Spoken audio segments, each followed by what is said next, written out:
What up, what up, what up? Welcome to Shawn and Maya in the morning on this hump day edition. Guys, I'm your boy, the Superback, Shawn Sierra. I'll tell you what, I am fired the freak up. It is a great day. It is hump day, baby. It's all downhill after this. Guys, thanks for tuning in. Now, if you're watching this on Facebook Live, well, then you know what? I guess you found us on Facebook. Now, you know what? You can also tweet the show. You can tweet us at SM_mornings, at SM_mornings, or you can tweet us at SportsZone Shy. That's CHI at SportsZone Shy. Guys, now if you want to follow me, just me personally online, want to know what I did? Let me tell you what I did. Want to know what I did? Here's what I did. I made it nice and easy for you folks. Nice and easy. One handle for Facebook, Twitter, Instagram, Snapchat, the Snap all one handle at the Shawn Sierra. And uh-oh, she's in the back. She's bouncing. She's ready. I want to bring in my co-host, my co-producer, my co-host, my co-pilot in this insanity, the one, the only, the incomparable Maya Akai. What up, Maya? Thundercats! Ho! I'm rocking my Thundercats background today. I was just about to ask you. I'm rocking my Thundercats background today. Maya's on the proudest weekend. Watch out now. That's right. It's hump day. I'm coming claws out. No, I'm just kidding. Paws up. No. I am good. I am good. Waiting to talk. This week has been so exciting. Like, we had Monday show. Well, what's up, cuz, with Lance and Jason. Awesome. And I'm just like all psyched out because we finally have all of our shows going. So on Monday, we've got What's Up, Cuz at 6 p.m. to 8 p.m. If you missed it, that was a great show. They had on Tim Hardaway. They had on Quitman Dillard. They had on Clarence Simmons, the filmmaker from the Benji ESPN 30 for 30. So that was awesome. They came correct first time. They came out the box. I'm just telling you, and it only gets better for next week. They're coming hard in the paint, seriously. Then obviously you got us, and then we've got La Vida Baseball, and I want to push La Vida Baseball simply because baseball season's about to start, and La Vida Baseball gives you that full snapshot of what's going on in baseball. You know what I mean? Yep. So Ozzy, Jennifer, and Julie, that 30 minutes, it's on Monday and Wednesdays from noon to 12:30. It's a quick half an hour. But really, they give you the insight of what's going on with the nuts and bolts of baseball right now. So make sure you stay tuned for that today. And then on Thursdays, we got the Dean Davis show at 3 p.m. And then on Saturdays, we put the smoke up with the smoke fellas and the humidor. I'm excited just because we got, see, I'm knocking my computer around because I can't stop. So now we got good stuff. But with that being said, make sure you get social with me at the Sports Chica on Facebook and Twitter and Maya_Akai at Instagram. She switched it up. It's not Maya Akai, it's Maya_. Hey, I figured if 2020 was going to come hard in the paint, I was going to meet it. Oh, damn. I was like, I'm Maya_Akai. Thank you, 2020. Okay. And listen, I would be remiss if we didn't bring in and announce he is our Puerto Rican Swiss Army knife. He is the man behind the curtain. He's the Wiz, as we call him. Our producer, Ivan Vargas. Ivan, what's up, Papa? How are you? Hey, good morning, guys. How are you? I can rock with that jersey, that sweater that you're wearing. I can rock with it. You know what I can't rock with? That news that we're going to get to a little later about the Blackhawks. That's unbelievable. Well, that's a rock with it. Lean with it. Rock with it. Lean with it. Rock your ass on. Hey, well, listen. Hey, guys, we got a great show, but listen, we need you to get interactive, so we need you. So here's what we need. Here's what we need you to do. Want to know what we need you to do? Here's what we need you to do. We need you to leave a question or comment right there on the page if you're watching this on Facebook Live.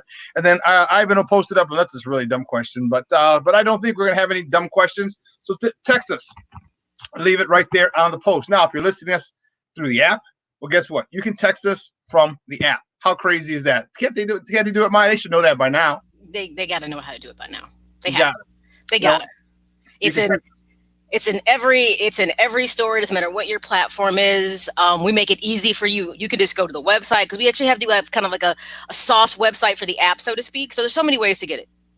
So yeah, you can text us from the app, and again, your question will come up right there on the post. Now, when I say we got a great show for you, I am not bull diving. And backstage with us right now is our man Joseph. He's from the Chicago Crusaders, so he's going to be on with us in a moment. We're going to talk, how he does in the top of the morning segment, but at 10 o'clock. John Dietz, our man from the Daily Herald. Man, Ivan was talking about what we're talking about Oh, we got Sonia Delgado. Good morning, Sonia. Yeah. Sonia. All right. SD, welcome to S&M. John Deese from the Daily Herald is going to talk. What is up with Corey Crawford? He is quote unquote unfit to play. That's what Jerry McCallison, the head coach of the Chicago Blackhawks, said. And there's a lot of rumors floating around because if you're here in Chicago, you know what the rumors behind the scene are. Yeah, it could be a little scary one. So we're going to talk to John Dietz about what is happening with Corey Crawford at 10 o'clock as the Blackhawks get ready for their playoff series against the Edmonton Oilers. Connor McDavid, he is probably the face of the league right about super talented guy. And I don't know. We're going to see. We're going to see if John thinks the Hawks have what it takes to get over the hump. Because they just made it in the playoffs just by luck. They just made it in the playoffs. And now they have one of the top teams the top two scorers in the NHL on the Edmonton Oilers. So we're going to talk to John Dietz at 10 o'clock. Well, guys, you know how we do. The first segment of every show is called Top of the Morning Tea, and these are the hot topics, and it's powered by the Chicago Crusader. And I want to bring in our good friend. He's becoming a really good friend of ours. Mm-hmm. And he is a sports director. He is a good friend of the program now. Man, guys, let's welcome Joseph Phillips. Joseph, what's up, Papa? How are you? Here he is. Hey, how you guys doing? God bless. Can y'all see me?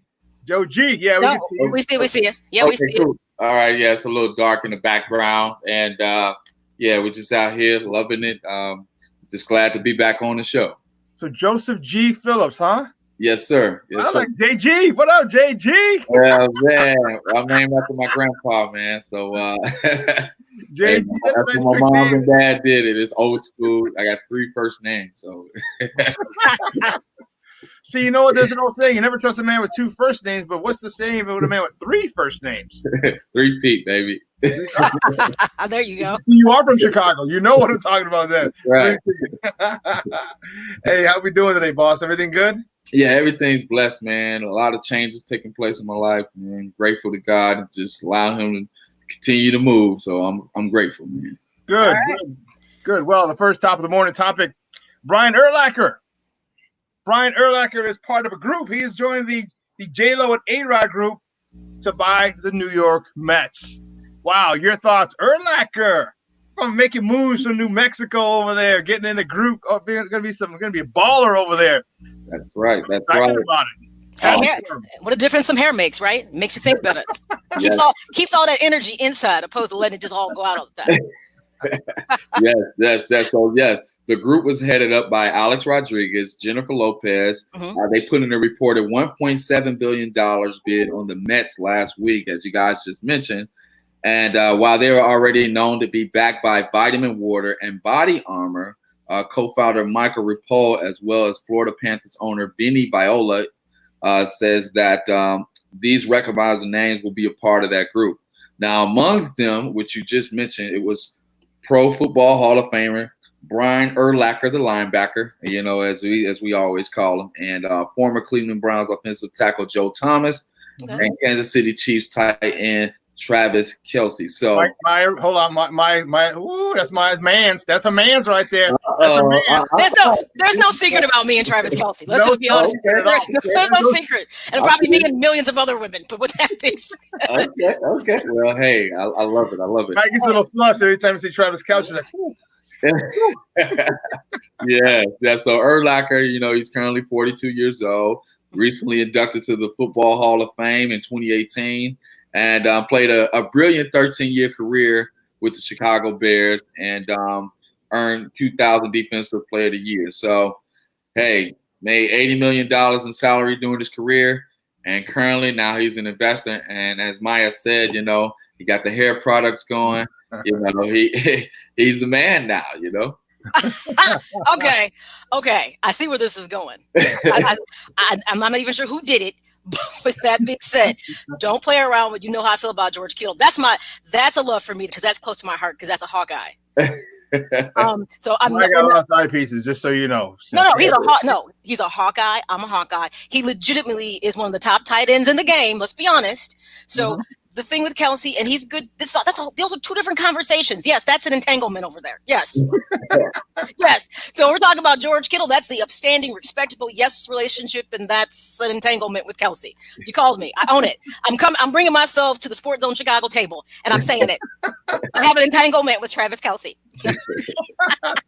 That's a joke. Obviously, I don't. She had never shied away from her affection for Travis Kelsey, boy. You know, I don't know how that was just brought out. So I figured if we're going to be honest and be transparent, I'm going to just say it. Yes. Put it right on the SportsZone virtual table right there. It's right on the virtual table. So it's been talked about. Yes. There's hey, something. guys, I had a question. So you think this is a new trend with active players gaining ownership in these organizations? Do you think this is going to be a new trend for the future? I do. Yes. Because, and that's a great question.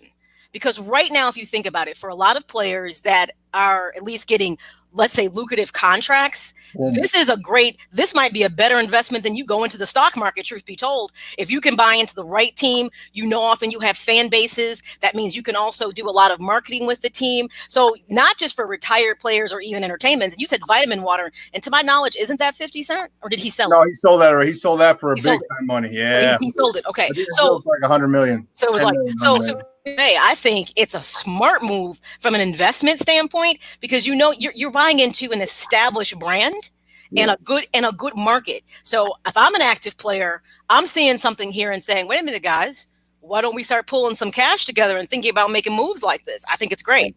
That's right. It's a small thing that you got to realize that it's every team, and I don't know any team that has lost value.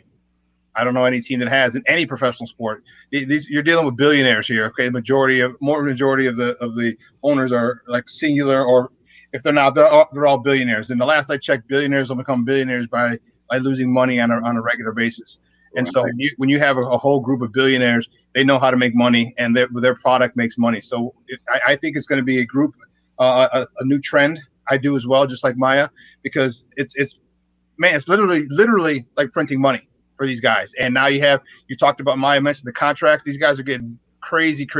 Watch Patrick Mahomes be in the next group. He might even be in that group. Who knows? Right. With his new contract. But it's a safe investment because that the value of that franchise is more than likely going to increase exponentially over the X amount of years. And I wouldn't be surprised if we see a branch out in some other markets, because I know, for instance, that Russell Wilson and Sierra were invested in the soccer team in Seattle. Mm-hmm. So they started doing that piece to kind of generate interest and revenue. Let's be honest, they have a brand behind them. People like Travis Kelsey, they like J-Lo, they like Alex Rodriguez. All of a sudden they see them rocking a Mets jersey, and that stuff, even if people don't become Mets fans, all of a sudden you've got the three of them create like how the Sox, being as awesome as we are, have the 35th and Shields line, which by the way is super hot.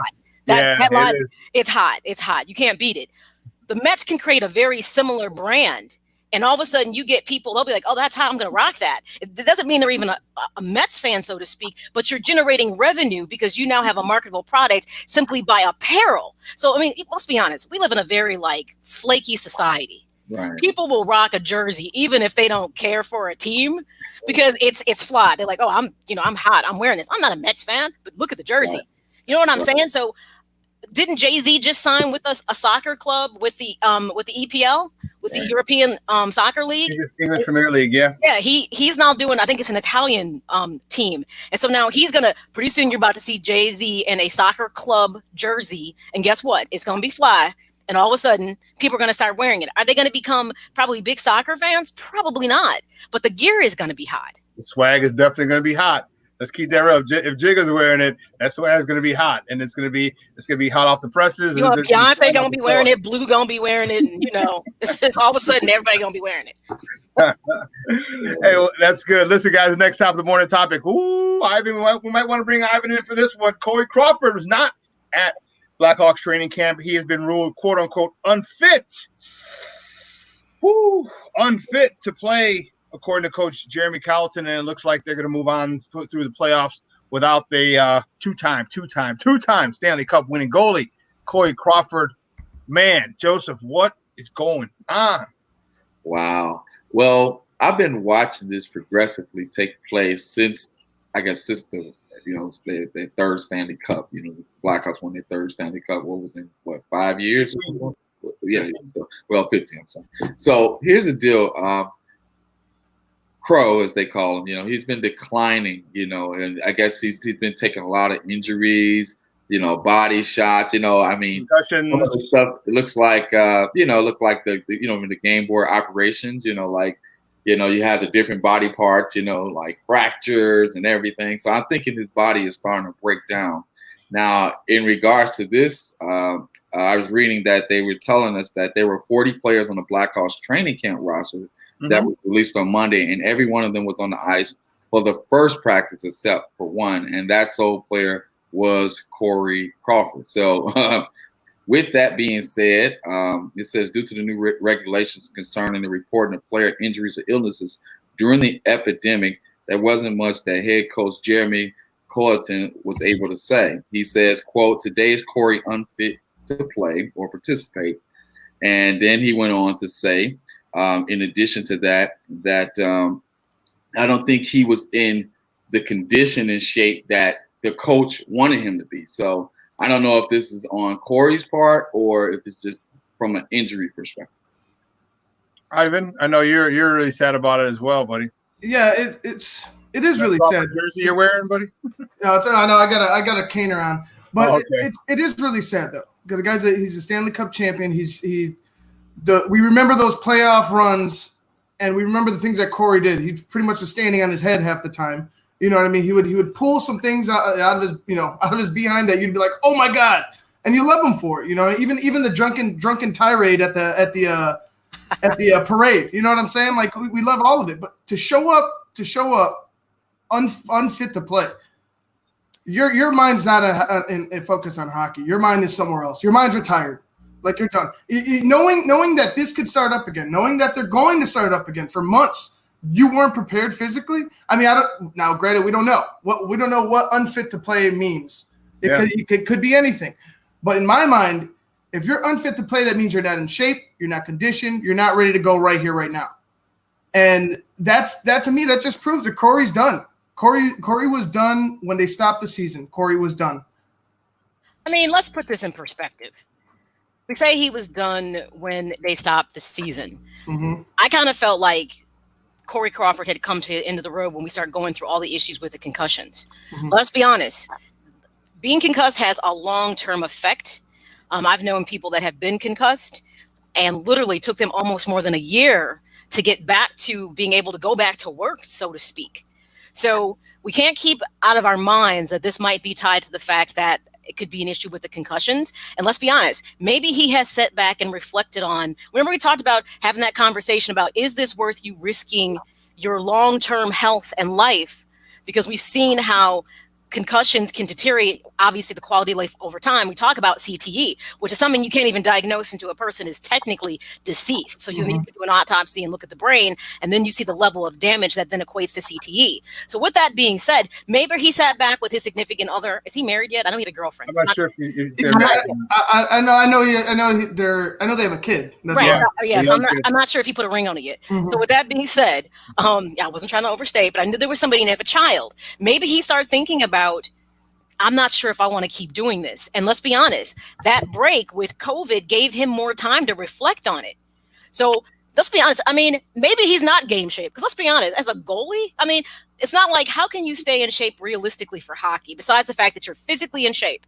But that doesn't mean you're game ready, because it's such a position where what he's going to do, go outside and get a net and put some rollerblades on?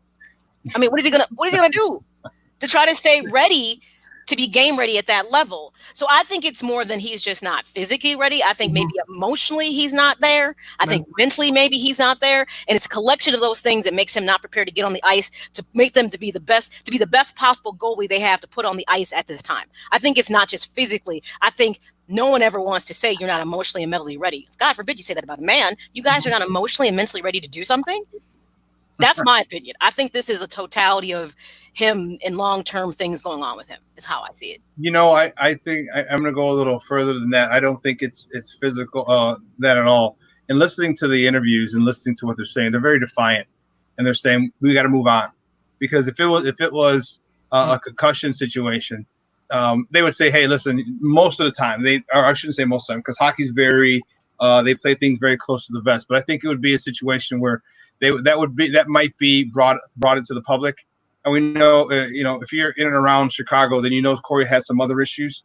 A couple of the last few seasons. I'm wondering if those issues have crept up again and really affected his play, because it seemed like they were a little annoyed in the press conference, like, he's unfit to play, and that's just it. You wouldn't say he's unfit to play if he had an upper body injury. You know what I mean? If it was a concussion or something like that. That's true. I know you can't state why that they're not ready to play due to the HIPAA laws and the agreement with the NHL and the Players Association. But I just think it would have been a little softer blow to us, a softer message to us than just he's unfit. Because when you're unfit, that means you've done something wrong when there's an issue with you. If you're sick, so it's just words are everything. What you say, that's true. How you say it.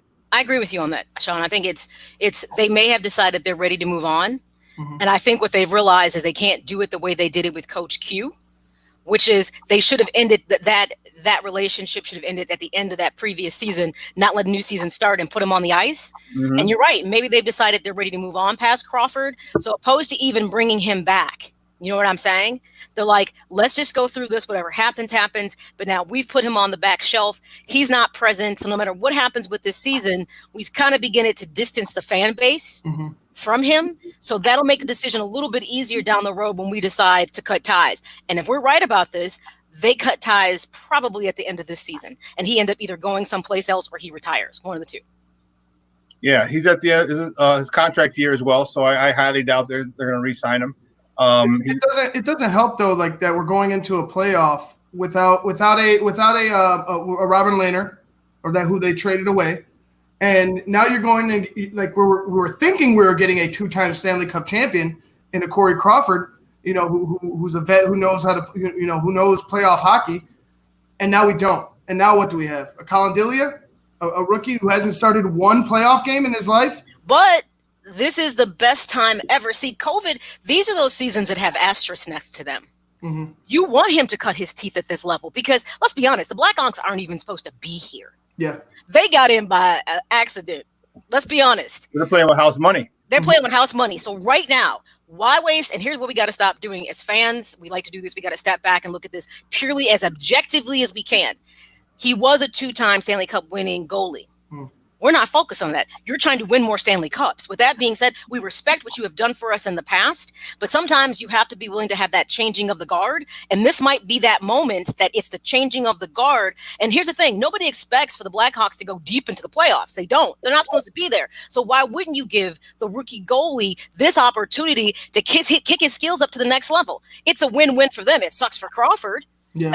Except for he gets to sit down longer and to get better. It gives him more time to heal. But beyond that, there is no loss in not putting him between the poles because we know they're not going very far. And if they do, shock me. If you shock me, I'll be ecstatic. But I don't anticipate them going deep, especially who they have to face coming into the playoffs. You know what? Maybe they're thinking, why put Corey at risk for what he's about to get from Edmonton? It's probably not a good idea. If they we take got the top 2 scorers in the league on Edmonton. Ding, ding, ding, number ding, 1, number 2. Bad idea. If they take the Oilers to 5 games, I will be happy. Like even if they lose the series, I would be happy. If they took them to 5 games, made it a series, I'd be happy. Yeah, we thought we were getting Corey Crawford, but in the words of the poet laureate Eddie Murphy, what have you done for me lately? I know you used to do stuff for me, but what have you done for me lately? I pegged that along with Janet Jackson. She said it first. What have you done for me lately? I just think it's time for them to move on. And again, I do think it's a good call, Maya. That you're playing with house money, so why not get these young? What do you think?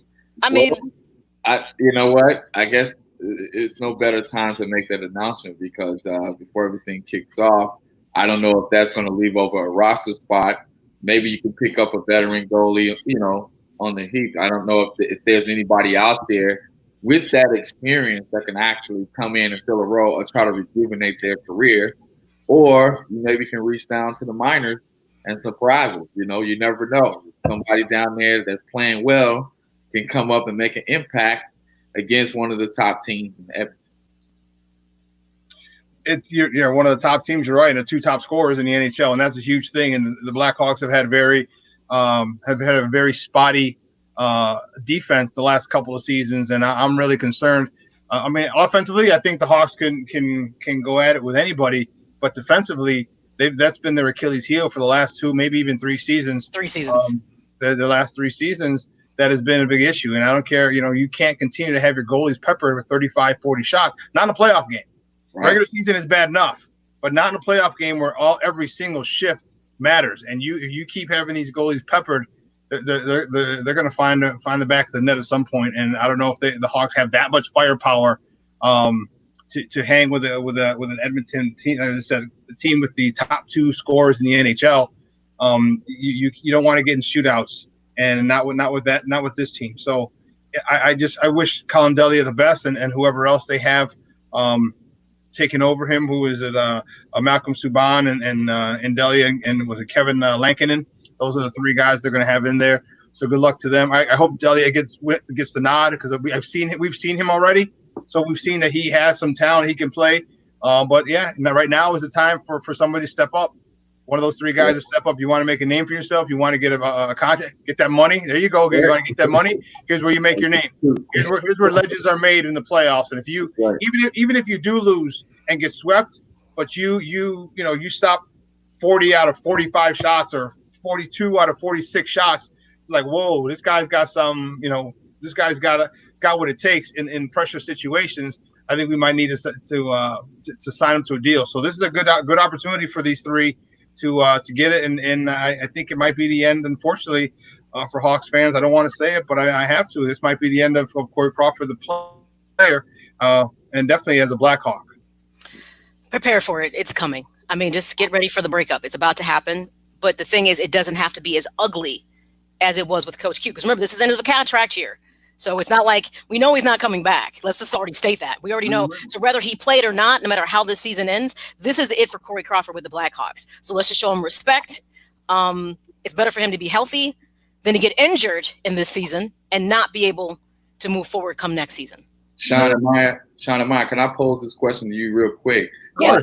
If they do decide to cut ties with Crow, what will be your top 2 memories of just his impact on this Hawks team? Go ahead, Maya. You go first. What's interesting to me, of all the players, Crawford is the one who really has some swag. Even though you looked at Taze and Kane as being like those 2 core players that are skilled in the franchise, but Corey Crawford is the one that'll let it out. So I've always said he was the one that had a lot of personality, even though initially we didn't start to see that till they started winning Stanley Cups, and then he got very confident.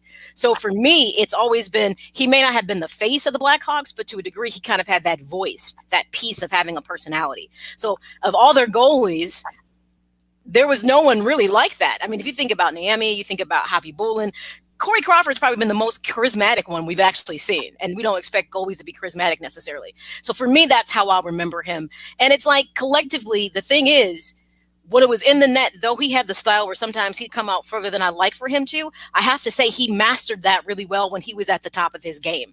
That he was legitimately that goalie that kept pucks out of the net. And that's the piece of when I look at all the goalies ever had, to me, Corey Crawford at his best time played at the highest level of any goalie we've seen during the time that the Blackhawks were running their Stanley Cup run. And even, I'm serious, and they've had some decent goalies from year to year. But if you go through the list to me, Corey Crawford has been the most skilled. And that's what I'll remember about him. That's just my opinion. Others might disagree with me on that, but that's how I see him. 2 things, and it builds off of Maya's swag comment. The pep rallies, the celebration parades where, he had a few, and he's like, and he cursed a little bit. They frown upon it, but come on, it's everyone in there has heard a curse word. Okay, it's not too crazy, but that's something that you don't really get. The kids. Yeah, the kids. That's something you don't really, even though it's all drunkard people in the crowd. But anyway, exactly. That was one of the things that will be etched in my memory, but also him standing on his head. Him just being one of the best goalies in the NHL and not really getting the respect that he deserved. I don't think he gets the respect that he deserves because of the Jonathan Toews, because of the Patrick Kanes, because of the Marian Hosas, because of all the stars that they had offensively. This guy was playing at a Vezina Trophy level on a number of cases, a number of seasons, a number of playoff runs, and he just didn't get the accolades and respect I think that he deserves. So those are the two things that, when Maya talked about, there's an old saying, big time players make big time plays in big time games. Well, he made big time plays in big time series, not just games, in series. And those are the things that I remember for Corey Crawford as a Blackhawk. And number 50 is going to be that'll be hanging. And put it this way, that'll be hanging in the rafters very, very soon. Yes. West, right? Yes.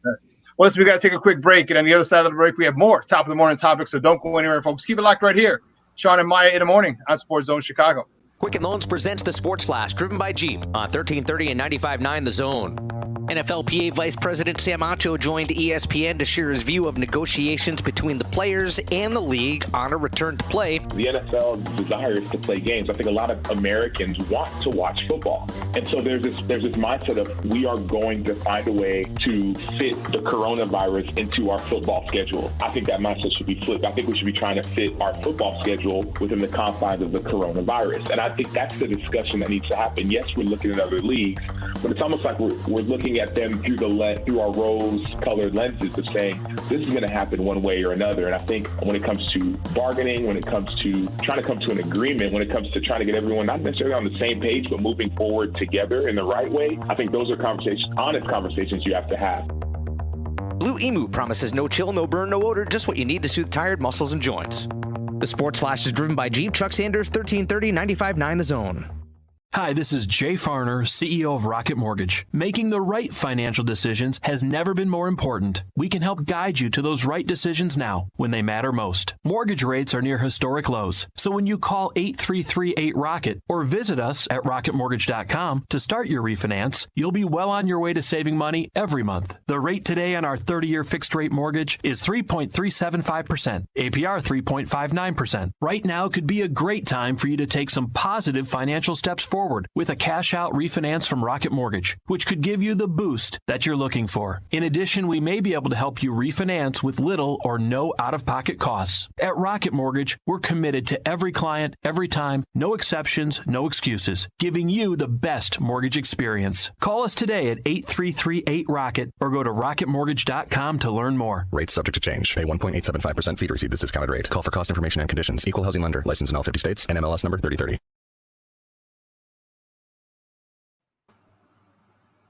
Welcome back to Shawn and Maya in the morning on SportsZone Chicago. We're still in our first segment, the top of the morning segment, and the next top of the morning topic, man, that was a tough one we just got off with Corey Crawford. But guys, will the baseball season actually start and finish? That's the question I have for you. There are more and more players who are coming out with positive coronavirus results. Will this season start and finish? Because we've talked about it before. I know they have a taxi squad here in Chicago for the Sox is going to be in Schaumburg. But do you want these guys? Do you want rookies who they're one of their top draft picks is in the taxi squad for the White Sox? Do you want him, pitching for you in a playoff run? And how legitimate is your World Series going to be if a lot of these players come down with the virus and you're just dealing with backups and journeymen and rookies? And you win a World Series. So is this your thoughts on whether the season is actually going to start and finish? Well, I believe it's going to eventually start, but like you said, it's going to start with a few, bumps in the road. You probably won't see the Major League Baseball starting lineup that you're used to seeing on a daily basis. It's going to give other guys an opportunity to play. And just recently I was reading that 11 umpires have already opted out of the Major League Baseball season. So not only will the players are concerned, but the umps are concerned also. So like you said, as Maya was saying earlier, just like with the NBA, there's a possibility there's going to be an asterisk next to this season also. But there's an opportunity to do something special because whoever's the World Series champ is still going to count as a ring. Whether they're coming from the minors, whether they're coming from a club league, whether they're coming out of college baseball, etc. you still have an opportunity to win a ring. I think it definitely starts. It's going to be a rocky finish because throughout it, people are going to contract COVID-19. They are. Because what you can't do is you can't isolate and not have any human contact. And as long as there's any possible human contact, you can try to limit it, but it's still people clean your room, cook your food, there's always someone you're interacting with. They leave and go someplace else when they go home, which means it can always be brought back, not intentionally. And the amount of people now that are asymptomatic is really crazy because I've already seen it, like legitimately not a cough, not a sneeze, not a fever, nothing. Asymptomatic, which means you could have tons of people walking and talking and it doesn't affect them like it affects someone else. See, that's why the disease has taken another turn because some people succumb to it, have to go on ventilators. Other people have symptoms and struggle, and some people have none. Do you see like the gauge of how wide that is from a barometer standpoint? Yeah. So you don't know. You might get a person who might go the whole 2 weeks and have it and never knew it and pass it to somebody else. So there's no way it can possibly be 100% isolated. Let's first acknowledge that. And I'm sure at this point, MLB understands that. So they're probably preparing to finish the season. And whoever makes it through the stretch and he can stay healthiest. And this is the first time we're not talking about injury, about staying healthy. We're talking about, can you stay disease-free the whole season? That's funny. That sounds funny, just thinking about it. But I'm going to say something. And I'm like, because this is the petty in me. I absolutely do not want the White Sox to win the World Series this year. Because I don't want the asterisk to be behind it. Well, they only won it because other people couldn't get their game up. I don't want it. I don't want it. I'm going to tell you, I'm petty. You can keep it. No, here's what I want, Maya. No, let me finish. I don't want it. But here's what I do want. Let me finish. I'm petty. I'm real petty. Because I don't want to have to like knock somebody out sideways for talking crazy to me about it. I'll get my that's the one Easy that little savage. Easy that little savage. Just know it's the one team that like I hold really close to my heart. That I like the Dodgers, but when it's all said and done, I am a diehard White Sox fan. That's never gonna change for me. And some Cub fan it's gonna say something, and that's the one thing. For some reason, you can talk about the Bears, the Bulls, and even the Blackhawks, and I'm like, yeah, shut up. You say something about the White Sox, and it tends to get under my skin for some crazy reason. I don't want them to win, but here's what I want. I want the development to be off the chain, because to me, this is that development season. Because there's really nothing to lose. I don't need them to win the World Series. If they don't even make the playoffs, I don't care. But what I do want to see is improvement and talent of all these key pieces. So when we get back to real baseball, we're ready. That's what I want. I don't want Here's where me and you are on the opposite side of the fence, Maya, because I want the White Sox to win the World Series this year, and then I want them to win it next year. Say, now what? You can put that asterisk. You know what that was to say, hey, that asterisk is to let you know there's a whole bunch of ass whoopings ready to come in the upcoming years. All right, this is the start of it. This is the start of it. Now here he comes. Here he comes. Now it's gonna be 2-2. Here we go. 2-2. Pump the brakes. Pump the brakes. Oh, Joseph's like, thank God. Here comes Ivan. Hey, this gonna make up for that 1919 season. You know, you guys can get this taken care of. You don't have to worry about Shoeless Joe throwing any games like that. Yeah. No, we don't need Shoeless Joe. We got Bat Flipping Tim. We're good. You also got that spy. Was it Keuchel? Wasn't he in a percussion or something like that? Wasn't he doing something? Wasn't he in drumline? What's going on there? Nick Cannon. I'm just saying that he was not sin throw the first stone. Right. I got you, Joseph. Shawn, I hear you, but I'm telling you something. I don't want it because I'm gonna tell you what. We know in baseball, it's really hard to repeat. Yeah. So then here's the problem. If we don't come back and win the World Series next year, then it becomes, see, told you they really weren't that good. It was about the opportunity. So no, I want to win it fair and square, full season, ready to go. I don't want any help. I don't want any assistance. I don't want any aid in this. I mean, don't get me wrong. If it happens, it happens. But I'm not going to be clinging to it like it's not going to feel like 05. I'm going to be real about it. No. I'll be like, yeah, this was like, I'm trying to think, what would it be close to? It'd be like, I don't know. You were running for homecoming queen, but instead you just made the court. I don't know. That's what it would feel like.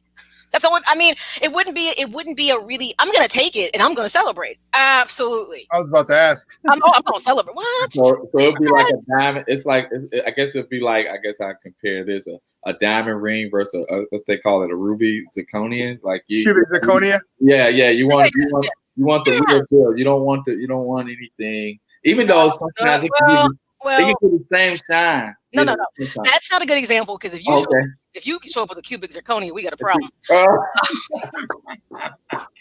But what it might be like is, opposed to you getting like that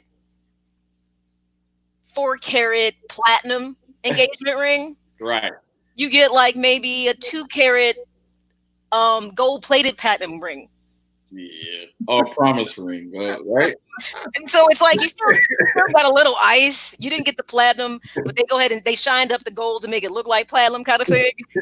Not that I know anything about this. I'm just saying. Right. And then we're talking about the 3K, the 3 C's and carats, clarity cut, all that kind of stuff. See, this is that's what it would come down to. This is not like that perfect diamond. If you win it this year, it's not. It's not the perfect diamond. It's just still a ring. It's still a ring, though. But here's the thing, though. There's a difference when you get that perfect ring and someone, because people always say, "Let me see your wedding ring," and you go, "Bam," and they're like, "Damn," or "Let me see your wedding ring," and they go, "That's so pretty. That's nice." It's like when people don't have cute kids and they go, "Oh, look at the baby." They don't go, "Oh my God, that baby is so cute." You know when people know babies aren't cute because it's how they respond. People are mean. People are mean, but they don't mean to, but it catches them off guard. Like, "Oh my God, oh precious little thing, you." You're something other, boy. Look at you. Look at you. Look at you. That's all That gonna get me in trouble, man. Well, now you know not to do when you don't see cute babies. And people, it does exist. There are not all babies are not cute. You did it to Kim baby. And people are like, that's not true. I'm like, you know damn well it's true. There's ugly people. So you know there's ugly babies. Mind you, beauty's in the eye of the beholder. So it's not right. So you may think that the baby's cute, and there's nothing wrong with that. I'm just saying, but in our eyes, we have a perception of what beauty is. So winning the World Series, we do the same thing. We have a perception of what this year means. Now let's just say who could win this year and totally tout about it and no one would question it. If the Dodgers were to win, nobody would say anything because the Dodgers are a team playing at that level. You know what I'm saying? The Astros can't win it. People will take exception to it. They're going to get dragged through the mud like bad. Because I'll be like, cheaters, what'd you do to cheat? So they can't win. I'm trying to think. God forbid. Oh. I didn't want you to say it, Maya. I didn't want you to say it. That's why. But this is what you have to be objective. If the Cubs were to win a World Series this year, they have a team that's equipped to be competitive. And so it's not like I would be shocked. I'd be like, I'm not rooting for them. I'd be like, get them. Let's go American League. But if they were to do it, I'm not gonna. I mean, they're a respectable team. You got to be honest. You got to look at teams for what they are and get past your own love affair with your own team. If the Dodgers were to do it, the Cubs were to do it, the Yankees have been right there every year. This might be a prime time for them too, if you think about it, because they just every year have been in the playoffs, scratching to make it happen. So this could be a year where the Yankees can make it happen. I think Boston has too many things that have broken apart, so I wouldn't see it happening with them. The Braves can be right there. Young team, lots of talent, lots of speed, can play small ball really well. So there's a lot of, here's the thing. This might be the year that small ball might change everything, in my opinion. Back to the 1800s and the 1900s. This is what it feels like. It feels like throwback. This might be throwback baseball. Throwback baseball, like, Coin that. I don't know if you remember the movie. That's a shirt right there. Throwback baseball. Throwback baseball, for real. Yeah. Before the Negro Leagues. Now just Hey, Maya, you might be speaking that into existence because the Braves is not one of our top of the morning topics, but we'll delve into it. They did just sign Yasiel Puig, and I know Yasiel Puig is he's a head case, but you cannot deny that guy is extremely talented, and he could be the missing piece for the Atlanta Braves to put them over the top in this shortened season. Yeah, I'm gonna tell you something. That just made them that much better. All I can hope, and I've watched Puig develop for obviously being with the Dodgers for so long. The guy is 100% talent. But tell him, please don't lick the bat. We're dealing with COVID. First thing. There's no licking the bat this season. That's out. Not doing it. But if he can settle down mentally and emotionally, because he's passionate, he's fiery. If he can settle down, when you talk about speed and you talk about just his plate presence, they just got that much better. So now I'll tell you this: I would stack the Braves even higher. Speaking of, are they gonna have to change their name? The Braves said they were not, but Daniel Snyder said they weren't either. So we'll see. You know, I don't know that the Braves have never come under scrutiny because it's a description. It's not, you know what I mean? So I don't know. I don't know. And their logo is very neutral. It's nothing, you know what I'm saying? Right. So I've never heard them come under scrutiny for how the name or their logo, which is kind of generic, so to speak. Snyder knew damn well that was going to be a problem, but that's another conversation. No, but, the Indians and the Braves they're next up. They're up. Well, they're dealing with a lot of. Time ago. They are in the South. They are in the South too. So you got to. Really but it's the kind of thing. It's like Braves, because I'm waiting for it. I'm waiting for it because petty is something that circles around. If this is going to be an issue, I'm waiting for somebody to say, "Well, then I need for you not to call it the Celtics," because now if you're going to be honest, people, you may not like what I'm saying, but if it's good for the goose, it's good for the gander. And people who are Irish, they may not feel like, I don't like that. I don't like that you're using an image that clearly is kind of a caricature, so to speak, of what's based on Irish Celtic culture. If you're going to call it, if we're going to start doing it, we might start doing it. And then everybody going to get upset. Oh, Jesus. What else is on the top? Yeah, Boston. I don't think the Celtics the city of Boston is going to let that happen. How about the city of Boston? But think about it. If somebody who is of Irish descent gets it, but see, they see pride in that. They don't. I was just about to say you're a Southie in Boston. Yeah, they're not. Irish people in general. I mean, it's the Fighting Irish of Notre Dame. You know what I'm saying? But they embrace that and take pride in it. So you may not get pushback, but all it takes is that one group of people who want to start, making an issue out of stuff. Well, why is it okay for this? But why can't you say Indian if you can say Fighting Irish? Right. Because you're looking at them because you're looking at it as a warrior, not as a victim. I'm telling you, people get petty because I've heard some conversations and I was like, what? Let me just fade to the back of the wall and keep listening. What about I just want to listen. Except it didn't look like that wall, so What about Cleveland, guys? Cleveland has always been a problem. I mean, Chief Wahoo was always. Even I thought that was ignorant. I was like, that's not right. Yeah, the caricature made the mockery of a Native American. Yeah. I'm gonna tell you the one level change for me that always was affectionate because it's interesting. Because here's what's weird about me with even the Redskins, which, first of all, it took a long time before I knew it was a negative thing because I was so I always thought it was a beautiful logo. That was the first thing. I only see Native Americans in a positive image of being warriors, fighters. Yeah. You know what I'm saying? I have no negative imagery of them except for I know their history and I know what they battled through.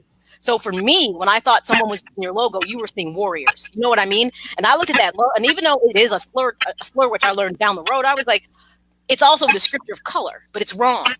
So it's unfortunate that we didn't right the ship, and I hate to see the logo go because I think it's beautiful, just like I thought Illinois' Chief Illini was beautiful. I used to think that was one of the most majestic logos I had ever seen. So I'm so disappointed that in this struggle, some of these beautiful imageries are going to be lost because of how we use them poorly. You know what I mean? Yeah. We use them poorly. And maybe if the Redskins had maybe changed their names to the Washington Warriors years ago, just maybe that logo could have been saved and said to call them Redskins is totally wrong because what we were looking for is that power and that, that warrior that Indians, Native Americans are. And we were wrong by calling them that. So I don't know. Yeah, so it's gonna be interesting to see what happens with those guys. Well, let's move on to the next top of the morning topic. Wow, NBA down in Orlando, and we're getting some big news. Well, first of all, Michael Beasley leaves the NBA bubble because he has and Russell Westbrook. This is probably the biggest news. Russell Westbrook has contracted COVID-19. There are a lot more players who are contracting it. A couple of players have been put in quarantine. They haven't contracted it yet, but they've left the bubble. Your thoughts? Apparently, the food is bad down there. The food that they're getting, and so players have called and ordered out and have gone down outside the bubble to get the food, which automatically makes you be quarantined for a short period of time. So your thoughts on this NBA season? Is it going to start and finish? Well, we had this discussion last week. Once you start seeing the star players test positive, that's the beginning of your demise. So it's a possibility, yes, it's just like in Major League Baseball, you probably start the season for revenue purposes, but at the end of the day, your product is going to suffer if your star players aren't out there to compete, especially when it comes to matchups and everything. Say, for example, as I was mentioning last week, if you kick off the NBA season on July 30th, Thursday, no Kawhi Leonard, no LeBron James, no Anthony Davis, if positive tests take place. Just imagine how the fans would feel. Now, would they still watch the game? Maybe. Probably watch the first quarter, because, and then turn away from it after that. Or probably watch the fourth quarter and then watch the game in the last 5 minutes. What I'm saying is that it will definitely change the complexion of the season. But I believe it will start, but it won't start with the impact that it originally started with for the 2019-2020 kickoff. It's interesting because I don't know how prepared we've made the players to understand. I mean, I'm sure they've been watching what has happened. And like I said, it's random. You can get it anytime, any place, even in the bubble. Because the bubble, Janet Jackson reference, anytime, any place. That's a good song, though. Yeah. Michael Jackson too, the bubble. Don't forget about that too. Yes. I'm telling you, the only way that you want to know how the only way the bubble could actually really work is literally that figurative bubble would have to be absolutely fixed in the sense of nobody leaves a resort, not your cook, not your housekeepers, like nobody can go, which means you can't go and come back in. And when you bring in, like, let's say, like you when you bring in food, and there's something called electrostatic cleaning. And electrostatic cleaning is a high level, it's a high grade cleaner that does kill COVID. And it kills like the flu virus, it dealt a whole bunch of stuff. And it's like a special like light and things that are used. And it sits for about, a couple hours and it kills whatever virus is there, which means anything you bring out, bring in, you should electrostatic clean it. And then it's good. And then they should be doing that cleaning all throughout the resort. But the key thing is no one should be able to leave, period. But think about it. That's mentally and emotionally taxing to ask people to not be able to leave to go back to their families. And if it is, you clearly are paying them way more than minimum wage because you're asking me to sacrifice months and weeks to do this. Or you do it in cycles, kind of like how they do in the military. So you stay here and you're here for 2 weeks. And then when you change out, the next people come in, but they've been tested and they've actually been quarantined at least for 24 hours before we bring them in. You know what I'm saying? And then we bring them in. Yeah. And even then, I'm gonna tell you something. You're crossing your fingers. Well, then, but the NBA has access because there's 2 different tests, rapid and a PCR. And the PCR tells you definitively you don't have it. The rapid could be missing the window depending upon when you were exposed. So there's ways to do this, but it would be real costly. And it would require people making a higher level of commitment to make the season work. Maya, is the PBR, is that the one? Not PBR, not Pabst Blue Ribbon. Not PBR? No, PCR. The PCR. Oh, is that the nose swab? No, it is a swab. So it's a high sensitivity. So the difference is it's a swab. They're both swab tests. One's a little thinner, one's a little thicker. With the PCR, it's the one that's more painful because they have to literally you would swear it's tickling your eye from behind. They have to go really deep and swab it for a couple seconds and bring it out. Whereas the rapid doesn't go as far. So it means it's trying to capture early exposure lower. So it can be, and it'll tell you negative, but here's the problem. There's people that have had the rapid and then gone back a couple days later because it's based on exposure. It can take 5 to 7 days for it to actually begin to show symptoms or even to be able to show in the test. So the rapid is a thing. You've probably heard people say this. Why I just tested negative 3 days ago? How am I positive now and it's a week later? Because the rapid didn't catch it. I knew that happened to 3 different people. They felt they had it. They got tested because they were showing some symptoms. And I'll tell you, this is the other thing. And God bless it, I'm not saying this to be negative. Initially, when they were doing testing, a lot of healthcare professionals were not exactly trained properly about how to swab. Like if a person didn't wince, you didn't do it good enough. So a lot of people, the initial testing, it just because the swab wasn't accurate enough was the problem. And I don't fault them because it was a newer test and they just didn't, like a flu swab is like, boop, boop. It can be down here and it's not as bad. These have to go All up in your sinus cavity. Yeah. Right behind the eyes. And it's uncomfortable. It's like people aren't pulling, if they're not moving, or like, okay, you didn't do it right. So it's just a matter of the two different tests. The rapid, I'm not saying it's not always 100% wrong. It tends to be 80 if it's done right, but it's all about time of exposure. This is why I said it's best for them to rotate people in and out every 2 to 3 weeks. And you got to quarantine anybody who's coming in at least for 24 hours before you let them into the bubble. That's how I would tell them how to do it. I'd have a whole list of things I'd have them do differently. But that's just me. I'm the Olivia Pope of these things. You are. She is the fixer. Lil Savage, the fixer. I am the equalizer. No, I used to love that show. The Equalizer, and I love the movie with Denzel too. Well done. Yeah, that was good too. Yeah, so that's interesting. You just see, but part of the issue is like, one of the players, he's on quarantine, and he just said, he released a statement saying, "Oh, I mistakenly and regretfully left the bubble to get." Damn well you ain't supposed to leave the bubble. All right, this is not new. So when people say stupid crap like that bothers me. Okay. I inadvertently left, or by mistake. You didn't do it by mistake. You left on purpose because you wanted a burger. All right, you wanted a set of nachos. You wanted a Big Mac. You wanted something. You know damn well. I don't give a darn if you're 19 years old. I was about to get there, but man, I had to go back. You know damn well you're not supposed to leave the bubble. Period. End of story. No, not for a burger, not for a drink, not for a little piece. First of all, piece of stuff, nothing. You're not supposed to leave because you don't know where they've been. Whoever's coming in, where the delivery boy, where the little side piece is, where she's been. You don't know where they've been. Don't know where she's been. Bring that back. Yeah, and who she been with, and where, you know what I mean? Who you with? You don't know who you with, and now you're bringing it back to everybody else. And those stupid statements that people release, those official statements, I hate those because they're so insincere and they're so somebody wrote it. Genuine. But okay, let's be honest. Who did this infraction? Who was the person? Michael. Okay, so are we surprised at this behavior from him? I'm just weed man.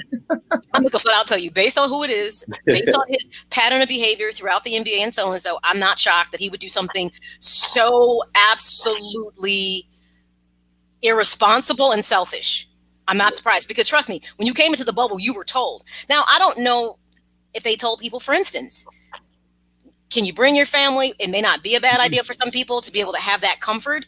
And the thing is, again, though, it'd be about putting in the parameters to make sure, like, if they come, they don't ever get to leave. They got to stay. And most people don't want that. This is why I said this is going to be emotionally and mentally tough for people on levels that people don't understand, because you realize you almost feel like I'm being held against my will. But you're being held against your will for thousands and thousands and millions of dollars, FYI, for certain people. So hold me against my will for a couple million. I'll do it. But yeah, me too. But seriously, hey, we got FaceTime. I think for me it's great because there's a part of me that happens to kind of be an introvert, truth be told. So the time I spent less time actually really going out during COVID. Like when the bars and stuff opened, I didn't feel like, oh, I have to run to a bar. I was indifferent about it. I was like, I've actually been okay. I've been like sitting around me. I've got 2 new kittens. I've been good. I have to go to work. So I have to be around people. So beyond that, I'm good. And I think because I see firsthand how this goes, I see firsthand how this can be really like just dangerous. I'm okay with not interacting with too many people at one time. Well, listen, guys, we got to take a break. Hey, Joseph, thanks, great stuff, man. Thanks for joining us in the beginning. Do me a favor, let everyone know where they can find you online. Excellent. You guys can feel free to visit ChicagoCrusader.com. Actually, I'm doing a story this week on Shawn and Maya, COVID-19 with Yu Darvish, and last but not least, the Anthony Davis last name situation. So with the social justice protest. So please visit the ChicagoCrusader.com. And if you have any additional opportunities you'd like to come through our website at SC Media Facebook page. God bless you. Thank you guys so much. All right. Thanks, Joseph. See you on Friday. All right. See you Friday. All right, guys. That was Joseph Phillips from the Chicago Crusader. We got to take a quick break. On the other side of the break, we're going to talk to our guy, John Dietz, about one of our top of the morning topics, with some Blackhawks talk. Corey Crawford, what's the deal with him, and how now that he's not anticipated to move forward in his playoffs, how far does he think the Hawks have any shot to advance in the playoffs? So we're going to talk to John Dietz on the other side of the break. So don't go anywhere, folks. Keep it locked right here. Shawn and Maya in the morning on SportsZone Chicago. Quicken Loans presents the Sports Flash, driven by Jeep on 1330 and 95.9 The Zone.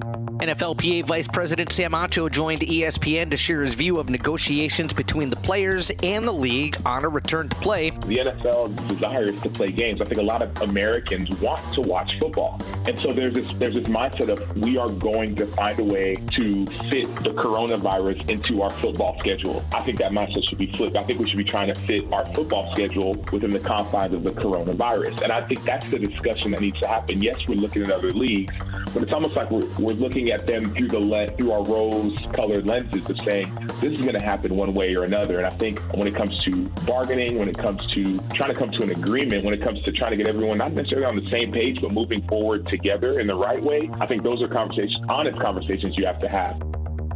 Blue Emu promises no chill, no burn, no odor, just what you need to soothe tired muscles and joints. The Sports Flash is driven by Jeep. Chuck Sanders, 1330, 95.9 The Zone. Hi, this is Jay Farner, CEO of Rocket Mortgage. Making the right financial decisions has never been more important. We can help guide you to those right decisions now when they matter most. Mortgage rates are near historic lows. So when you call 833-8ROCKET or visit us at rocketmortgage.com to start your refinance, you'll be well on your way to saving money every month. The rate today on our 30-year fixed rate mortgage is 3.375%, APR 3.59%. Right now could be a great time for you to take some positive financial steps forward with a cash-out refinance from Rocket Mortgage, which could give you the boost that you're looking for. In addition, we may be able to help you refinance with little or no out-of-pocket costs. At Rocket Mortgage, we're committed to every client, every time, no exceptions, no excuses, giving you the best mortgage experience. Call us today at 833-8ROCKET or go to rocketmortgage.com to learn more. Rates subject to change. Pay 1.875% fee to receive this discounted rate. Call for cost information and conditions. Equal housing lender. License in all 50 states. NMLS number 3030. Welcome back to Shawn and Maya in the morning on SportsZone Chicago. And our next guest is a good friend of the program. You've seen him on here plenty of times. He is a Blackhawks beat writer for the Daily Herald. You can find him on Twitter at John Dietz, DH. Guys, let's welcome back to Shawn and Maya, John Dietz. John, what's up, buddy? How are you? I'm good. How are you guys? Oh, my God, you can see me now. I'm scared. What are you on the golf course back there? Yeah, what's going on? That's a fish, actually. This is fish. We're just sitting in my sunroom, and that's something my wife bought years ago to spruce our sunroom up. So yeah, I'm not on the golf course. A sunroom. I like it already. Yeah. We needed to add a little space to our little 3-bedroom house years ago, so we put a sunroom on, and that's a good idea. It really helped during COVID, so we didn't trample all over each other. And you could at least get some fresh air, some sunshine, and usually sunrooms tend to be a bit more open space. So that was a smart move. Was that the wife's idea? It was kind of both of our ideas. Yeah, and we were going to put an addition on. We got the estimate, and we were like, "Yep, can't afford that." So then we looked at a sunroom, and the number was really great, and so we put this on like 15 years ago, and yeah, it's been awesome. It does get a little hot here in the summer, but we just bought an air conditioner for $100. So now we're going to be able to cool down and enjoy the sunroom a little bit more. But you're right, Maya. It's nice and open, and it really added to the house. So very nice. All right, we'll talk about not adding to the house. Corey Crawford will not be part of, obviously, the Blackhawks moving forward in what's this kind of, I guess we could say, abbreviated season. Not physically fit to participate. Tell us a bit more about this. Well, okay, so let's start with the fact that we don't know if he's totally out for the whole playoffs. All we know is he's unfit to participate at this time. And so we don't know what that means. That's basically going to be the designation that the NHL teams tell us about any player that's injured. And, it's kind of one of those things where, okay, he could have a hamstring injury, a concussion, or he could have coronavirus. We don't know. So they're kind of not telling us who has the coronavirus and who doesn't. He might, he may not, he may not. If he does, we all kind of know the timeline for that thing. And, maybe he is able to come back by August 1st. It's only July 15th today, right? So we don't know if he has it. We don't know how long he's had it, et cetera, et cetera. So let's just assume for a second that he's not going to be available. I mean, I don't see how the Hawks are going to make much noise, but it is a best-of-5 series. Weirder things have happened. All these teams have been off for months. You don't know how everybody else is prepared on Edmonton. You don't know how the Hawks have been. We don't know. This is the weirdest thing we've ever seen in sports, in my opinion, where we're going right to a playoff, especially in hockey, where you got to get your skating legs back and your timing's off, and you've only got 2.5 weeks to prepare, really 2 weeks to prepare. So it's going to be and there's not going to be any fans in the stands. It'll be the strangest thing I think we've ever seen in our lifetimes, honestly. So, taking over Crawford's place, you have Malcolm Subban, and then Colin Delia, who we're Blackhawk fans are familiar with, and Kevin Lankinen. How good? I mean, we know Colin Delia. We saw him have some good performances in a Blackhawk sweater. But what about the other two? If Colin Delia goes down, what can we expect from a Malcolm Subban and a Kevin Lankinen? Well, I haven't seen Lankinen play, so I honestly can't answer that question real well. He had a decent season in Rockford, but I really kind of think he's the third guy at this point. I mean, unless he really shines in here in camp and things like that. But Malcolm Subban's been in the league for 4 years, always as a backup. He was in Vegas. For those who don't remember, he was acquired in the Robin Leonard trade at the trade deadline. I think it's kind of a throw-in, and he only had one appearance for I think it was like a minute. Like Corey had to come out for a concussion, or no, the concussion spotter pulled him off the ice. I think it was like a minute of playing time in one of the games. So he really hasn't even really appeared in a Hawks game for any length of time. His numbers aren't that great. So I don't know what we can expect out of him. He's just so far what we've seen is kind of an average NHL goalie, if not below average NHL goalie. Colin Delia, like you said, has had some decent performances, Shawn. But again, his numbers last year were 3.61 goals against average. It wasn't a ton of performances, and he spent the whole year this year in Rockford and improved as the season went on. But again, these are two guys without any playoff experience. Very little NHL experience in the big picture. So it's not the Hawks are talking positively about it, of course, but it's, what would you rather have? Would you rather have one of those two guys in net or Corey Crawford in net? I mean, we don't need to talk much more about that, right? And that's a good point. So to me, I always look at it's about what is the objective at this point. I would be ecstatic if the Blackhawks would, make it past the first round. The fact that they're even there within itself was kind of like, it feels like a Trojan horse. It really does. I don't know. I thought they should have contracted the playoffs. I didn't think they should have expanded it. But seriously, I feel like somebody has rolled the gift horse up to the door, but then something's going to pop out and it's going to be bad.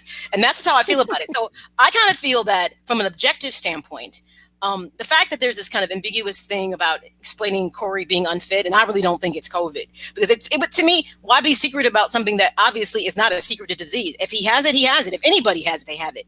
It's something they have to deal with, and trying to be secretive about it would make no sense to me. But stranger things have happened.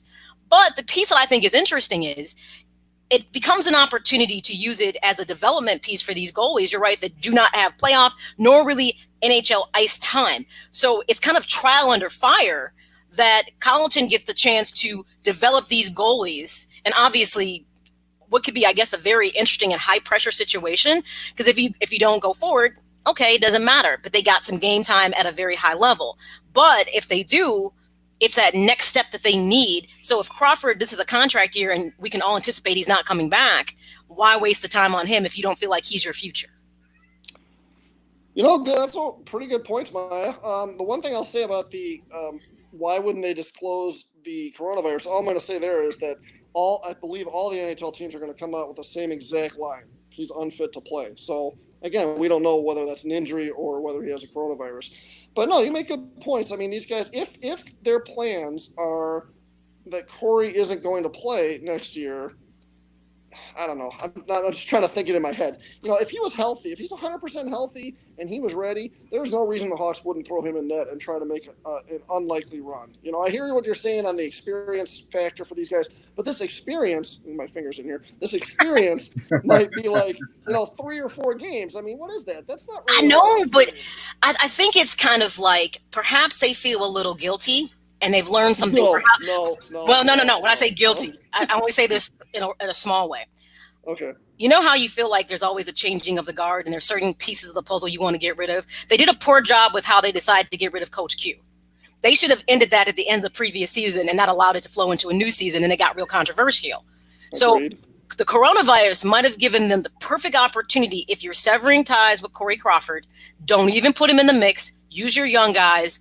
and go forward, and no one thinks twice about it. Guess what? If they happen to boost you forward to the playoffs, now you're building rapport and interest. Mind you, this is the therapist in me talking. It's that mind game piece. It's like, let's go ahead and tinker with their brains, because if we can make you have this affinity for these young goalies, because we all know how we feel about Crowry. We love him.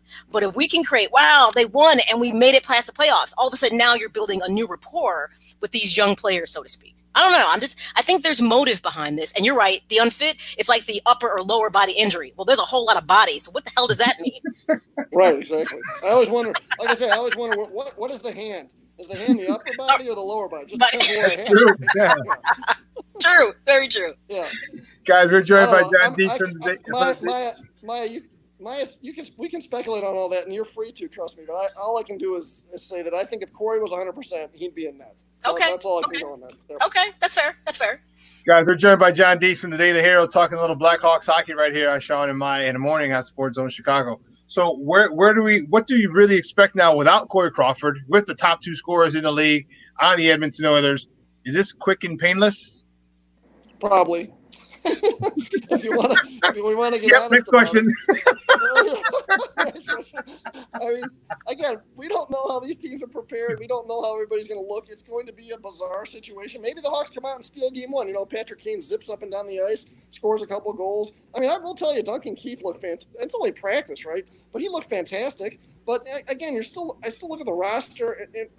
Okay, let me look at the positives for a second. Kirby Dach is 4 months older. So is Adam Boqvist. So is Alex Nylander. All these young guys who have, were kind of trial by fire this year, have gotten a little bit more mature. I mean, it's only 4 months, but maybe they were able to look back at their games a little bit and develop just a little more muscle. So that definitely a benefit for the Hawks. Also beneficial for the Hawks is the fact that guys like Duncan Keith are coming back completely fresh. Jonathan Taves. I mean, anybody who has a bunch of games under their belt is coming in 100% healthy, I assume, and they look great. I mean, Keith looks fantastic out there. So, but still, there's still plenty of holes on this team, right? There's not like not like they have an advantage, a huge advantage in any one spot. With this facing the Oilers, who are fantastically talented. So I don't know. I think if the Oilers play a smart game and and really attack the Hawks the way they should, the Hawks should be in trouble. But anytime you have Patrick Kane on your team, it's kind of like, remember when Jordan? You guys are old enough. Maya, I think you're old enough to remember this too. I don't know. Oh my God, I'm so back in the day, old enough to remember. I don't want to offend. I don't want to offend. John, she's in our age group. Okay, yeah. good. Yes, Right. Well, she remembers. Back I in am the day, so not a you don't millennial. remember 80. Yeah. Okay. All of us who were alive in the mid '80s remember when Jordan was on this horrible Bulls team. It didn't matter, because he was so good. They were in every game, right? So even when they were 28-50 or whatever that record was way back in when they barely made the playoffs and that Celtics year in '86, so they were in every game. They put the Celtics to double overtime or whatever he went to when he scored those 63 points. They had no business being in that game, but Michael Jordan was on their team. So, when you have Patrick Kane on your team, if he snipes a couple of goals and DeBrincat, snipes a goal or two, and you have a superstar or two, but that is the kind of thing that the Hawks. I mean, Kane needs to bring his full game. But now, on the other hand, the Oilers know that basically it needs to be Kane that beats them. So they're obviously going to stick their top two defensemen on him. But, again, it's Kane. He can do anything. He scored 3 goals in the first game. The Hawks win 5-3. And we're all sitting there going, oh, my God, John was totally wrong. The Hawks are up 1-0. So and it's a 5-game series. So, I mean, you lose that first game. Now you got to win 3 of the next 4. So it's a different animal for sure. Yeah, it is. And I'm looking forward to it. And I would love to see Patrick Kane do that. I just don't think that the defense it has what it takes. And we've been talking about them for the last 3 years, the poor defense that the Blackhawks have had. And I know that everyone started or has a break, but when you get the top two scorers, I mean, I don't think it's going to take them long to get their bearings about them, and they're going to put some shots on goal. And I don't think you don't want your goalies now that you're not having Corey Crawford. You don't want these young guys getting peppered with 35, 40, 45 shots in the playoff game. That's a lot of play. That's a lot of shots. And, who knows how many of those things can get through and how many are going to be quality chances. And I just don't trust the defense of the Blackhawks to hold up.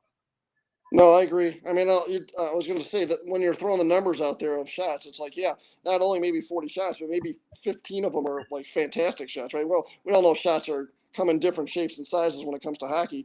And so, yeah, if they're all right around the net or they're one-timers or they're on the power play or whatever, yeah, they're going to be in trouble. The defense, as good as Keith has looked in practice, he still has to try to slow down Leon Draisaitl and Connor McDavid. It's a big task, right? Yeah. I've always said that I think Keith in the perfect world, in my opinion, would be a fantastic second pairing defenseman, second power play guy on a true championship contender. But on a team like the Hawks, you're asking him to carry a huge load, and he will be able to. But it's when he's back, I don't know. And like you said, it's the other guys too. It's like they just don't have the full. Did you watch any of the previous game, all the playoff runs that they ran on the TV the last few months? Did you watch any of those? No, I didn't. No. Oh, come on, man. So it was kind of fun to watch those games again. And as you watch them, you said to yourself, wow, okay, yeah. Now you kind of, it's been 5 years since they won the 15 Cup, and then you go back and watch the 13 run, the 10 run, and you just look up and down the ice at all these guys who some of these guys you just forgot about. Oh yeah, we have this guy and that guy and that guy. And then you realize why they were charging to all these cups, because there was so much depth. It wasn't just Hossa and Taves and Kane and Brad Richards in 2015, et cetera, et cetera, et cetera. That's why they had those huge runs, because they had so much depth. And obviously Brent Seabrook and Duncan Keith were 10 years younger, 5 to 10 years younger. So they were totally different players, and Brian Campbell. I mean, all these guys, just think about the rosters they had. It was and then now think about the roster they have now. It's just night and day. Yeah, and you mentioned it. They had Soupy, they call him, Brian Campbell, and that was the one thing that was so prevalent with their Stanley Cup run was their depth. You can go 3 and 4 lines, and any one of those lines can score. Even the tough line, so to speak, they could find the back of the net at any particular point. And right now, I just don't see it. I think we still have too many young guys and experienced guys. Because you remember, even if it's his third year, these guys haven't made the playoffs. They've been, the last time they made the playoffs, they exited in the first round.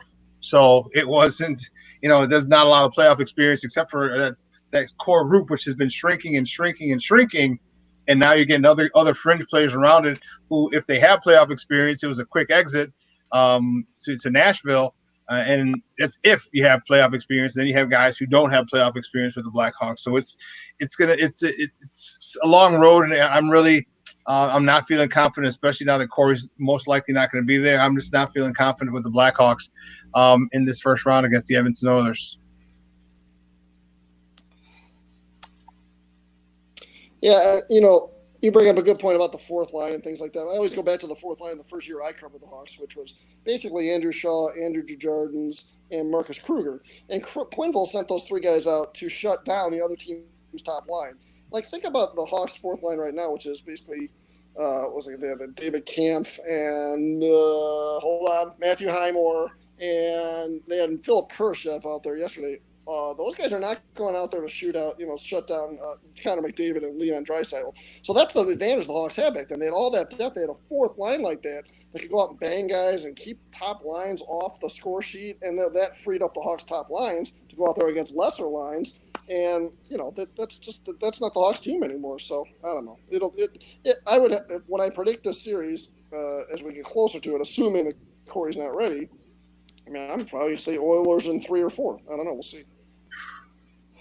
I think it's fair. I think if they can come out and steal the first game. What are you going to say? You're not going to pick the Blackhawks, are you? Oh, God, no. Look, if nothing else, you have to be – the only team I'm loosely not too objective with is the White Sox. But even with them, I come to a point where I have to be honest about what I see. And given this matchup, 1, you're not supposed to be there. 2, it doesn't mean that you can't win a game. And I think the first game is probably the best ever to attempt to win.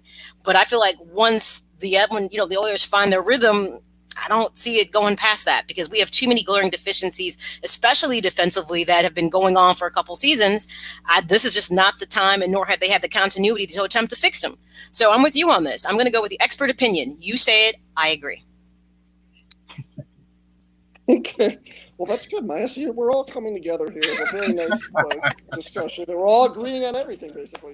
If I came out here and said the Hawks were going to win in 4, who knows? Again, anything can happen. But again, let's go down the defenders right now. Duncan Keith, Adam Boquist, Connor Murphy, Slater Cuckoo, Oli Mata, and you're just not going to get. I don't think you're going to Dahan, who hopefully, for Hawks' sake, is ready. He's dealing with a family emergency that we found out about yesterday. I'm hoping, I'm praying everything's okay with his family. And so hopefully he'll be back soon for the Hawks. And so, you throw in another, if he's not, let's hope, I'm sure I think he'll be ready. So, and I don't think they're going to play Seabrook. That's just my gut. It'd be an awfully tough series to throw him into, especially after 3 surgeries and, you're facing the speedy Oilers. I mean, he is a heck of a leader, and maybe, but we all know you need to be more than a leader. You got to be able to perform on the ice or in any sport, right? So we'll see what happens there. What does this playoff series do for Carlton? Is it house money for him? If he loses, it was a short season. I mean, it was an abbreviated season. Everyone was caught off guard, and they trying to get him back in shape. Or if he wins, wow, look at Carlton. It was a shortened season, had all the adversity he had, and they still got out of the first round. How does Jeremy Carlton sit in this? Because I'm still not fully on board with him, but I can't be even after this playoff season because of the circumstances. You're still not what? I'm not on board with Carlton. I'm still the jury's still out on him for me. So why is that, Shawn? Let me just ask you. His demeanor, part of it is it's filling the shoes of Coach Q, and I know he didn't ask to do that. That wasn't his choice. Yes, he did. But with him, and I see a little too much common coach talk. Coach Q. And I use him because he was the coach for those 3 runs. You saw some fire in him. You saw some anger in him. You saw some, and you can tell when he was frustrated. Even though when he gave a correct answer, you can see that that's not what he wanted to say. Coach Carlton seems to be a little more just monotonous. I haven't seen a lot of emotion from him. He seems very clinical. Just a facts man type of guy. And our coaches, except for Joe Madden, all the coaches who've won here in Chicago have been fiery kind of guys, get in your face kind of guys, blunt guys, and Carlton, not my type of guy. Okay. I'll take that. You feel that way about Lovie Smith, though? I never oh, hell yes. God.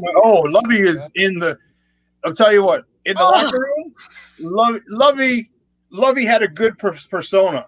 But in the locker room, okay. Lovie was very calm, and he was, and very politically correct, and he didn't seem to get rattled. But in the locker room, because I know a few Bears players in the locker room, Lovie, he'd get in there. He'd get up. He'd put his fair point. Hold on though. We don't know how Jeremy is in the locker room, right? You're right. Because we're not in the locker room. And what I've been told is he gets his point across in a very firm and direct manner with guys, and the players know when he is pissed off. And so I've been told that. And so the same thing. I think we're making the same points. But so to me, Lovie always came out and was very direct. I don't remember. Lovie was a while ago, and I didn't cover those Bears. So, I don't remember him ever exploding in front of the media the way Ditka used to, right? And same kind of like Dick Duran was the same way. Like he never came out and blew up at the media either. So Carlton, I've seen him get irritated and a little bit tweaked or whatever in front of us, but he's never been. You can tell when he's honked. And I think the same thing goes behind the scenes, though. I remember one of the players used to tell me he doesn't need to kick a garbage can over to get a response. So, but you're right. I do wonder that when playoff series like this show up or big games, does he have what it takes behind the scenes to really rev up his team and fire up his, or players need that still? I mean, is that something? Is neat? I think it is. I mean, I think if you're behind the scenes, you got a group of 22 guys or whatever. You want to get them fired up, like let's go or whatever. I don't know, some sort of big. You don't want to do it all the time, but when you do it, it needs to come through with a message and it needs to come through with power, right? So anyway, so aside from all that, though, I really think the players like him. I think he's a good coach from an X's and O's standpoint. He uses a lot of video. I watched him work on the power play yesterday with 5 guys for about 20 minutes, and he was out there, and he was really doing the whole thing. And you need to go here, you need to stay below me, all these little directions. And he was also one of the penalty killers. I mean, he was actually out there skating around. So it's huge. This little series, this little build-up, however far they go, it's huge for him. It's huge for the whole team. And from what I've been told and what I've observed ever since I covered him a little bit in Rockford, is that Jeremy's a good coach. He's just not in a good situation. We all know that, right? Bring any coach in here. Do we all think Quenneville would be winning this team with this team? Yes. I don't think so. It would yes. Pick anybody. I don't think even like Scotty Bowman, the old Scotty Bowman, will be winning this with this team. One of the best coach of all time, maybe. Anyway, so that's my take on it. I think they're going to give him another year. They like him. He's young. He resonates well with a young roster, which is what the Hawks are going to have for a few more years. And so, again, I've said this for all along. I believe, even though they're changing their president and all those things, I believe Stan and Jeremy are both safe for, I'm going to say, another season. I mean, if they go right in the tank next year, then maybe not. But that's my feeling on the whole thing. Okay. Those are fair points. I mean, I'll flat out say it. I was a Coach Pugh person. I didn't like the way that ended. Carlton comes in. He's green. Obviously, there's skill sets that they felt he was appropriate to step into that role. And it's big shoes to fill, which whenever that happens, it's difficult to look at someone and say, oh, I think you're the right fit. So, and it's sad because you have that half a season he took over, which we really couldn't determine what we thought because there was going to be turmoil. Then he gets his own season, you know what I mean? And we don't see the results. Now we're here with an abbreviated season. So to be honest, in the early part of his coaching tenure, if you really want to kick the tires and see if he's the right fit now that he's here, I kind of feel like you got to give him more than, let's say, this season and maybe next season and another season. I think if we really want to be able to truly evaluate what he has and get all these younger players up to speed and playing at a higher level, and I definitely don't feel they should be opposed to going to free agency and getting some veteran players, because if nothing else, we can look at the formula from those Stanley Cup winning years was the fact that having that right amount of veteran players along with the youth players, that paid off in the long run. So this whole idea of let's just be extremely youthful, unless all of a sudden the veteran players, maybe Taze, Kane, Seabrook, and Keith, you know what I'm saying? Then now we have, I think, an issue with the thought of how this team is supposed to be constructed. Because when you look around the rest of the NHL, do we see one single team that's winning, and do we say that youth movement is just taken over? No. Look at the Vegas Knights, what they accomplished, and that was not it. That was seasoned players. It was also obviously amazing how they did it. So I think the fact that we're going to wait for the younger players to mature, I think that's a dangerous piece of the equation. I think there needs to be more of a veteran, and I'm not talking about Seabrook or Keith. They need to go out and get some viable, let's say mid-roll, not too young, but a little bit veteran players, and insert them into this lineup if you want to give Colleton a chance to be a coach that has balance, in my opinion. But what do I know? Well, guys, that was John Dietz. Yeah, I think we lost John for a second. So that's all right. That was John Dietz from the Daily Herald. I know he was probably heading to the United Center for a skate around, but we appreciate his time. You can find him on Twitter at John Dietz DH. Wow, it's not a I'm hoping and praying that here we go. Hey John, yeah, I'm hoping and praying that we get it, that we can make some noise. I just don't see it. But do me a favor. We appreciate your time. Let everyone know where they can find you in your work online.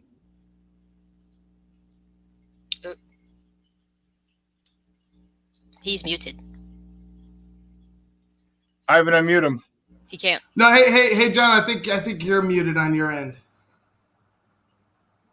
Well, we don't want you to be careful. We don't want you. You're driving. We don't want you. No driving and putting up put up his information for him. Yeah. All right. Yeah, that's no problem. Thanks. Yeah, you can find him on Twitter at John DCH, and it's at least we'll have playoff hockey. I don't know. Look, I'm not. You know what? Again, it's the pettiness. I'm not excited about that. Oh, guess what? I made it, and I was the alternate. But again, there are some people like take your opportunities.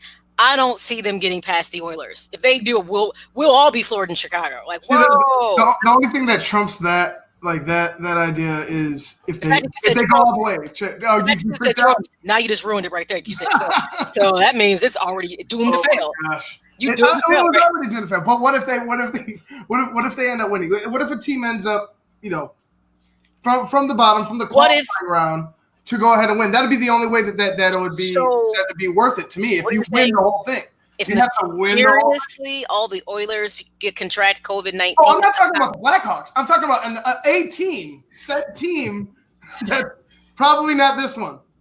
No, I mean it's like they're not stacked to do it even before this happened. They just are not. They're just not a good. They're not a good enough team.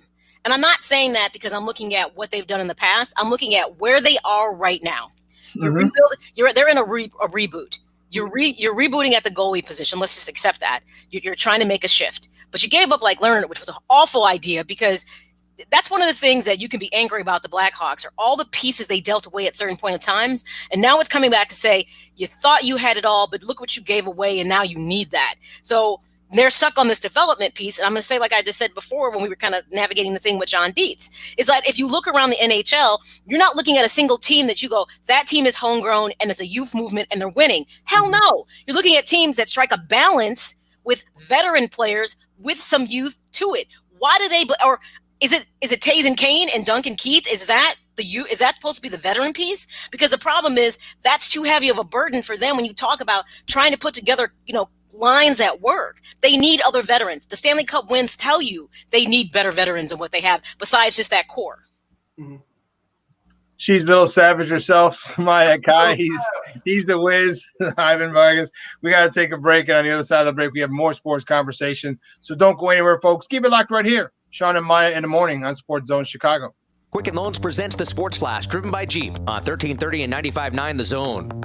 NFLPA Vice President Sam Acho joined ESPN to share his view of negotiations between the players and the league on a return to play. The NFL desires to play games. I think a lot of Americans want to watch football. And so there's this mindset of we are going to find a way to fit the coronavirus into our football schedule. I think that mindset should be flipped. I think we should be trying to fit our football schedule within the confines of the coronavirus. And I think that's the discussion that needs to happen. Yes, we're looking at other leagues, but it's almost like we're looking at them through our rose-colored lenses of saying this is going to happen one way or another. And I think when it comes to bargaining, when it comes to trying to come to an agreement, when it comes to trying to get everyone not necessarily on the same page, but moving forward together in the right way, I think those are honest conversations you have to have.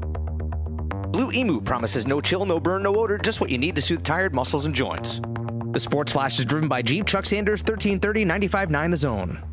Hi, this is Jay Farner, CEO of Rocket Mortgage. Making the right financial decisions has never been more important. We can help guide you to those right decisions now when they matter most. Mortgage rates are near historic lows, so when you call 8338-ROCKET or visit us at rocketmortgage.com to start your refinance, you'll be well on your way to saving money every month. The rate today on our 30-year fixed-rate mortgage is 3.375%, APR 3.59%. Right now could be a great time for you to take some positive financial steps forward with a cash-out refinance from Rocket Mortgage, which could give you the boost that you're looking for. In addition, we may be able to help you refinance with little or no out-of-pocket costs. At Rocket Mortgage, we're committed to every client, every time, no exceptions, no excuses, giving you the best mortgage experience. Call us today at 8338-ROCKET or go to rocketmortgage.com to learn more. Rates subject to change. Pay 1.875% fee to receive this discounted rate. Call for cost information and conditions. Equal housing lender. Licensed in all 50 states. NMLS number 3030.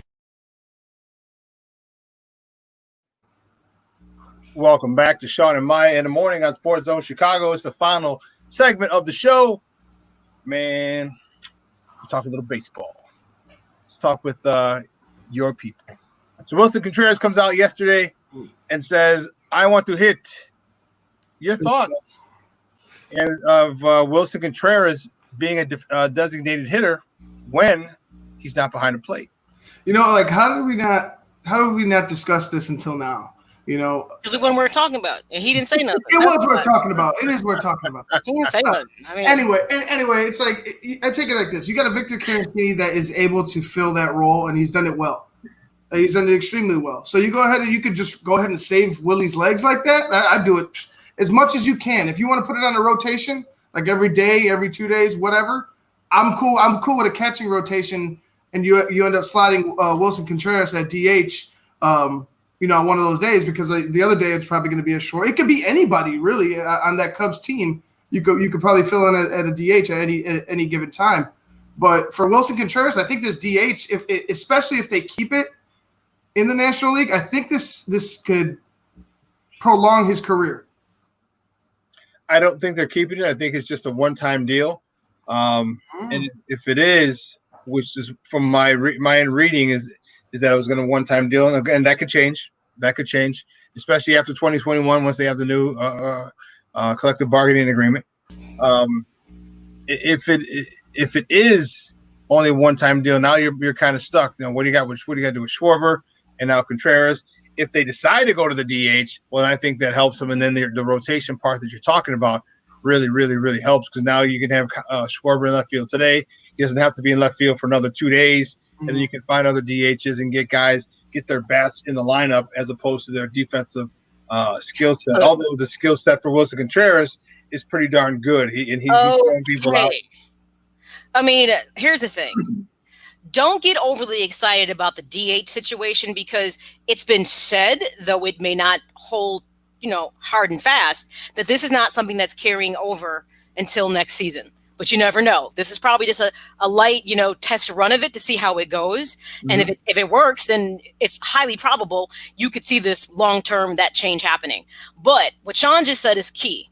For someone like Schwarber, who's got 2 left feet, a.k.a. the Uberless driver, with that being said, him being in the DH, he was made for it. I have said before they even talked about this, that Schwarber should be in the AL and he should be at DH. Because at his position, though he has improved, he's just not good at his position. But he is a natural hitter. It makes sense that you allow him to do more DHing, and you maybe put someone who's better in that position and you can balance it out. But on the flip side, Contreras has deeper purpose because he's good at his position. And what you don't want to do is, I'm not taking you out of what you do best just to appease the fact that you want to hit. You get to hit anyways. Take that, sit down, and shut up. I'm just saying. He needs. I would say, yeah. Not doing it. Okay, so defensively, let's say defensively, he's only got a cannon. Well, what can he do defensively behind the plate? He can't run. He can't take off. All he can do is block the ball and throw the ball really, really fast down to the base to catch a base stealer. What? Okay, hello. Ivan, see, this is a problem right here.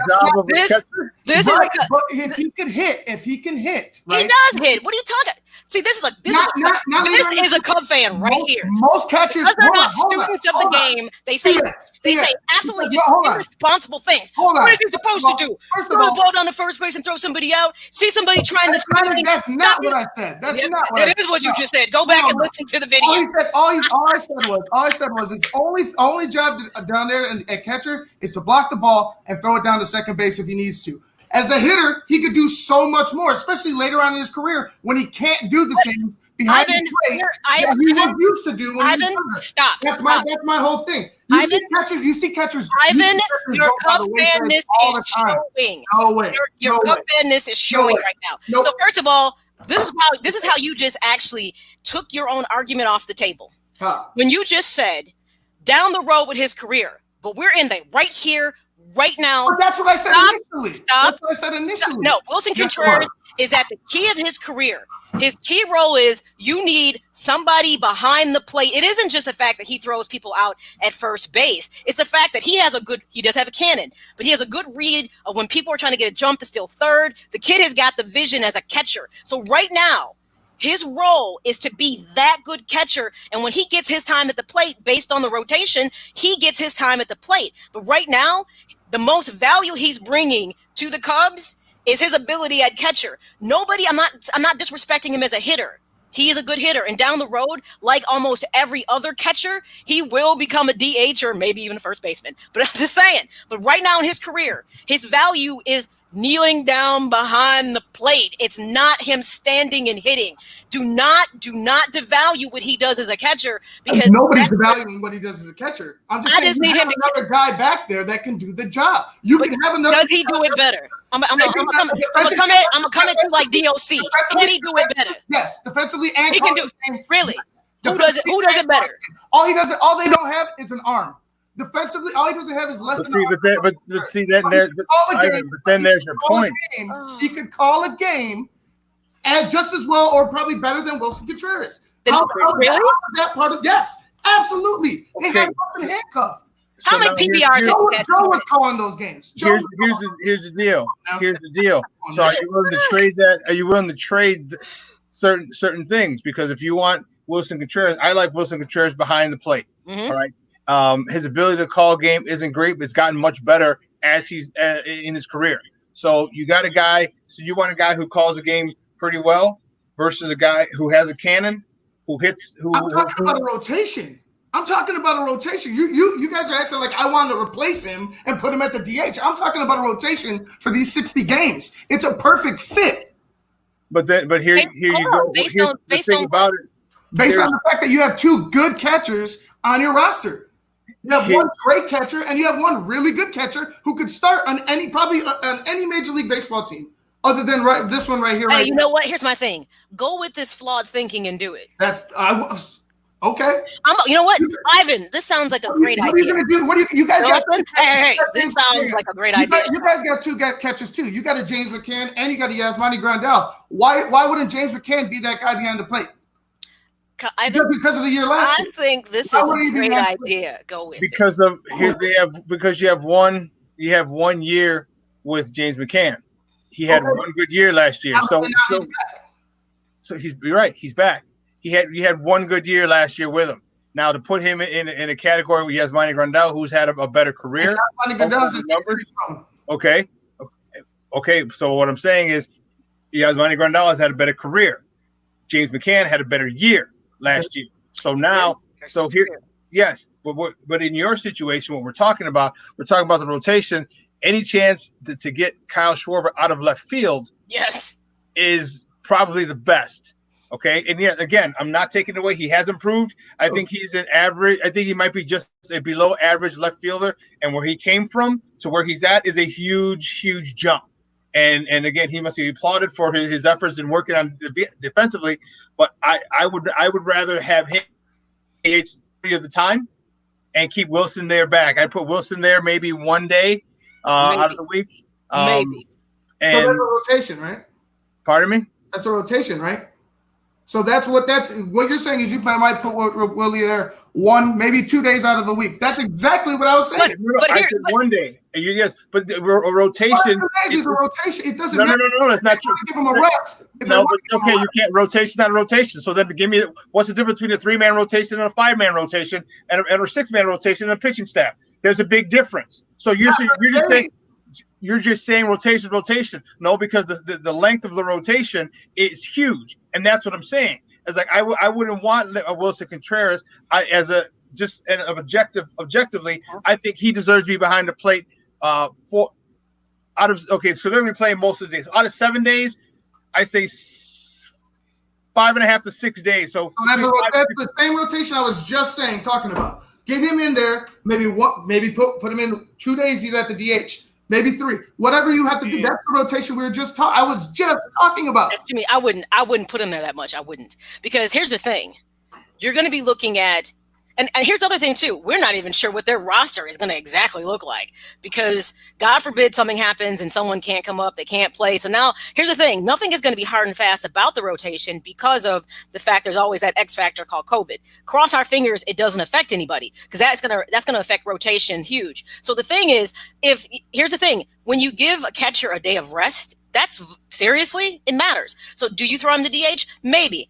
I'm not looking him as somebody I'm going to constantly put in the rotation. I'm not, because the rest day for him is huge. But I'm also looking at if there are better bats like Schwarber to be there more frequently than him. I understand he wants to plate appearances because he wants more at bats. I get that totally. But at the same time, is he the best choice to be behind the plate if somebody is let's just say someone who is a decent position player, but because we already know we love you at position, but we like you better at the plate when you're hot. So let's just say you get a position player who's hot. You're going to be sliding that person way more into DH than you are the person who's not hot. So let's be honest. Part of what's going to probably drive the DH, especially for a league that only does it when they play against the AL and they're playing on that side, is who's hot. Does it make sense? How disruptive is it? And do we have depth at that other position in order to do it? I think he's going to get some time. But for me, Wilson is my number one catcher, and I'll fit you in here and there when it makes sense. But it's not a high priority for me if I'm David Ross. That's all I'm saying. I mean, I'm not saying he shouldn't get some time, but I wouldn't say that's not a heavy reliability piece I'm going with, because a catcher in 60 games right now is just as important as the pitchers. So having a healthy catcher. And that's what I'm saying, and having that connection and calling games and getting that rhythm. The DH is just like a little, extra, like, frosting on the cake. But them being connected and making sure that catcher relationship's in place is far more important than if he's going to DH. That's his first priority. Well, he's already DHing once out of this week because one time out of the week because what's his name's catching you, Darvish. Right. Caratini's catching you, Darvish. So that's one. So if you have another one, let's say, all right, he catches you, you go 4 games, he goes another one. Now you're running into day 7, and he's going to have another. So that's two. I was just saying. But you have a slight rotation. Okay, here's my question. Helps him a little bit. Here's my thing though. We're talking about 60 games. So this is like automatically going into a playoff run, to be honest. Because if you fall 10 games out in the beginning, you just might be done, seriously. Because this is like a very quick season.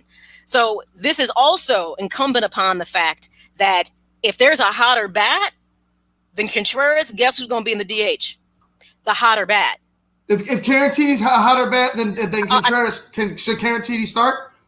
At this point, according to that logic, if Caratini's a hotter bat, even though how good Willie is, Caratini should start. So let me get this right. You're basing on because your skill is. I'm basing on what you just said. Hotter bat. I'm putting in the hotter bat because I need the hotter bat. So Caratini could start if he's a hotter bat. Here's the problem. You're asking me to give you a scenario that hasn't even happened. Because to be honest, I don't know who ass is going to be hot when they come out there because everybody's ass has been sitting for a real long time. So with that being said, I'm basing this on, and there probably ain't going to be no bad boy because I don't want people touching stuff. But I'm serious. So what you have to gauge this on, this can't be an emotionally driven thing. You have to look at whose bat's hot. And to me, that's who you're looking at putting in the DH when the rotation is there. And it's not personal.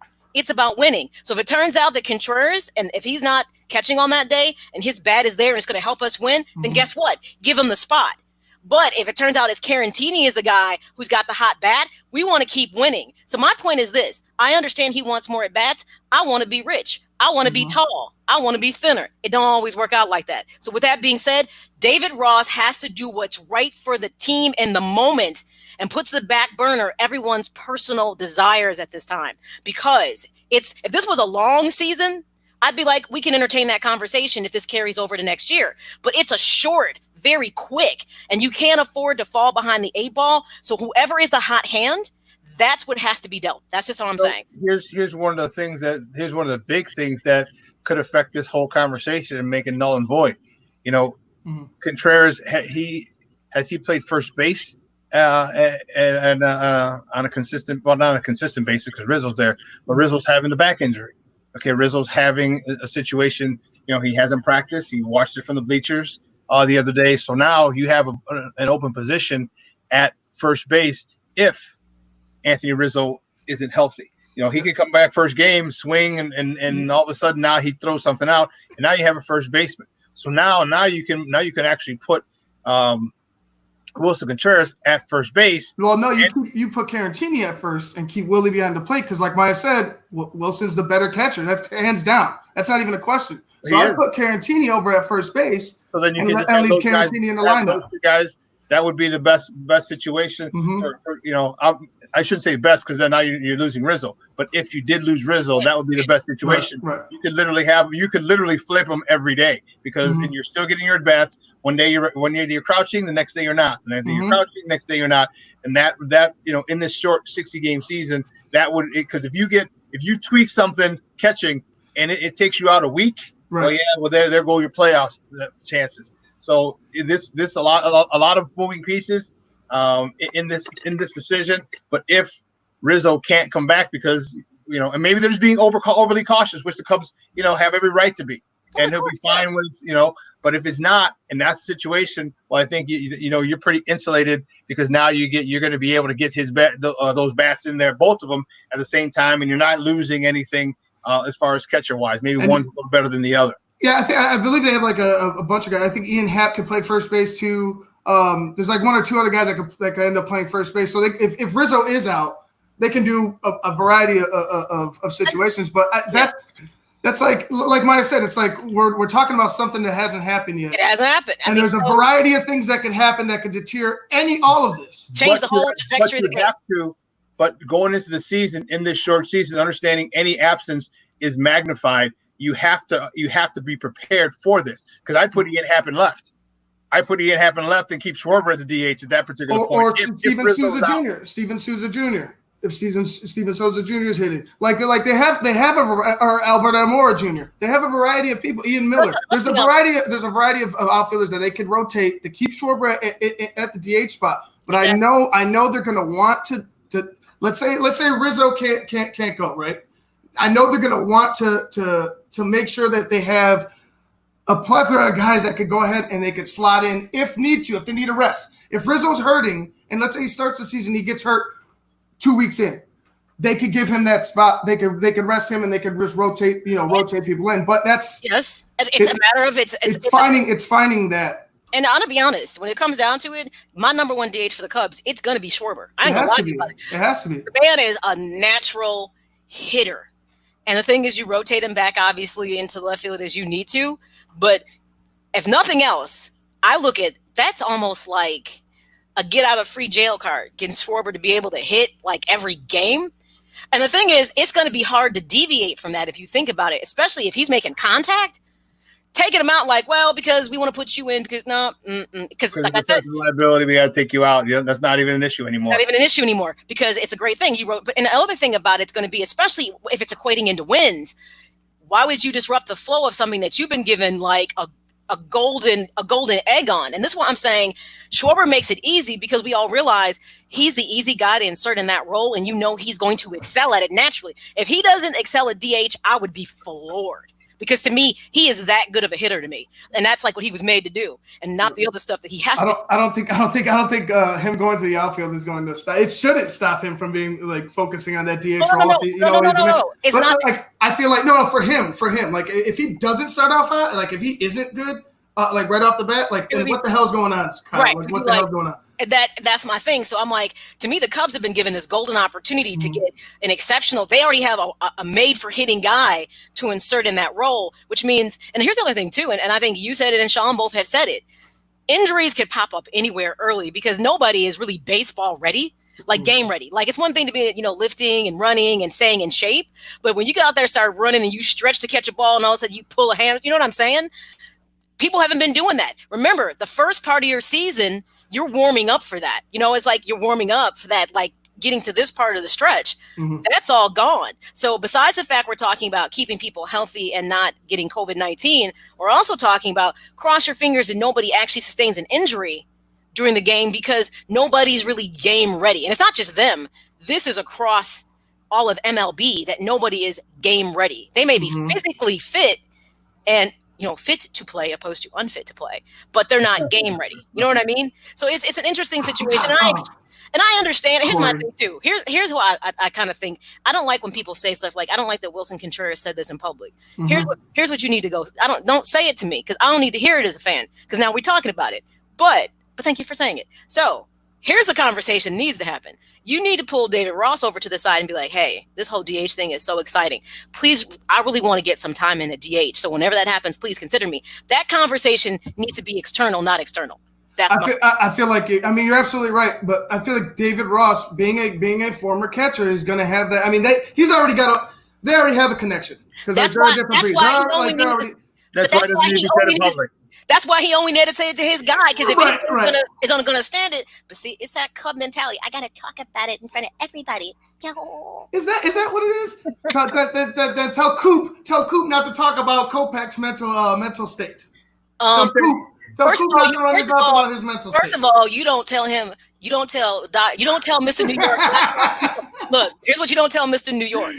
You don't tell Mr. New York, don't talk about people's mentals and their chicken. Because he gonna talk about whatever he want to talk about. Because that's Coop. Coop is old school. No, Coop will tell you, be like, did he just say that? Because he's old school. He is. He like, Mike, He goes, I hope he's all right. Like, I was like, I hope he's all right too. Like, what the hell is that? I hope he's all right. Like, hold on. What's wrong with Michael? Well, and here's the thing, and here's the thing, because of statements that are not really conclusive, now everyone's looking at. Now everybody is looking at Kovac like, what's wrong? See, this is what I hate when people give very ambiguous responses to situations. People are like, well, if he had COVID, I think we would have heard that. I don't think the White Sox would have. But so you're like, is he okay? Is his wife okay? Did they make a collective decision that, is his wife maybe pregnant? They're like, no, I don't. Or is he like, hey, I just got married. Why should I sit here and just go pitch? Who knows? I think people would have appreciated a better statement than a vague one that they got. I mean, I was like, that's so weak. There's no transparency to this whatsoever. So now everyone's questioning why he's not coming back. But whatever, it's his decision. But when it's stuff like this, I just don't feel that Contreras needed to say it out loud. Say it to David Ross, because this is who you got to lobby to. And he's a guy who's going to understand exactly where you're coming from. Yep. So if he can make it happen, because he's a guy who's got to make it happen, it's going to happen. You don't have to put that out there. Because it's like, so now what? If it doesn't happen, are you going to get in your feelings about it? I don't know. Yeah, I think I agree with you. It should have been internal. That's internal. Yeah. That's internal. There's certain things you tell the press, and there's certain things that they don't need to hear and run with, because then you get a whole bunch of craziness. Again, thank you for that soundbite, because now we get to talk about it and you made good entertainment. But that's that situation that you need. That's listen, you're my guy. We've been catchers together. Here's what I want. Would you make that happen for me? You know what? Here's what it comes down to. You brought up Coop. It's a difference between a millennial and a non-millennial. Coop operates from a whole different mindset when it comes to how he talks about stuff, because he's called people. I'm like, oh, I can't believe he just said that. That's Coop. And he's like, I called you out. Well, if you don't do it, I can't say it. That's how he is. He's old school, cut from the throat. He don't care. He's honest. This is such a millennial thing. The problem is, and millennials like, shut up, Maya. But the problem with millennials is they want to air too much of their dirty laundry. It's like that's behind closed doors talk. That doesn't have to be brought to the greater public to talk about. But it isn't just millennials. We live in a society now where everybody thinks they have to air everything about their lives to people. And I was like, why does that need to be said? If I have an issue with my job, I'm just going to go talk to my boss. Like, look, I need to talk to you real quick. Was he expecting like instant gratification? You know what I'm saying? Like, was he expecting it to just be like, yep, you're in the DH role, bud. Like, it's you. Like, come on, man. Like, I mean, it takes time, and you're right. You should have addressed it with David Ross first and foremost, right off the bat. Well, listen, guys, we got to run. 2 hours has come and gone. Man, it is a great show. I want to thank Joseph Phillips from Chicago Crusader for calling in and sitting in with us on our Top of the Morning segment. And I want to thank John Dietz from the Daily Herald for a little Blackhawks talk. Great stuff. But we have to run. And don't forget, later today, 12 o'clock noon, so in an hour, I'll Levy the Baseball live right here on SportsZone Chicago. Make sure you tune in and check it out. So for the Wiz himself, the man, the Puerto Rican Swiss Army knife, Ivan Vargas. We'll see you guys on Friday. And then Lil Savage. She was in rare form today. She was on point today. Lil Savage, the one and only Maya Akai. Did Maya freeze? I think she froze. She's gonna say, "Au revoir, mon amis, tout à l'heure." I'm your boy, the Superback, Shawn Sierra. We'll see you on Friday.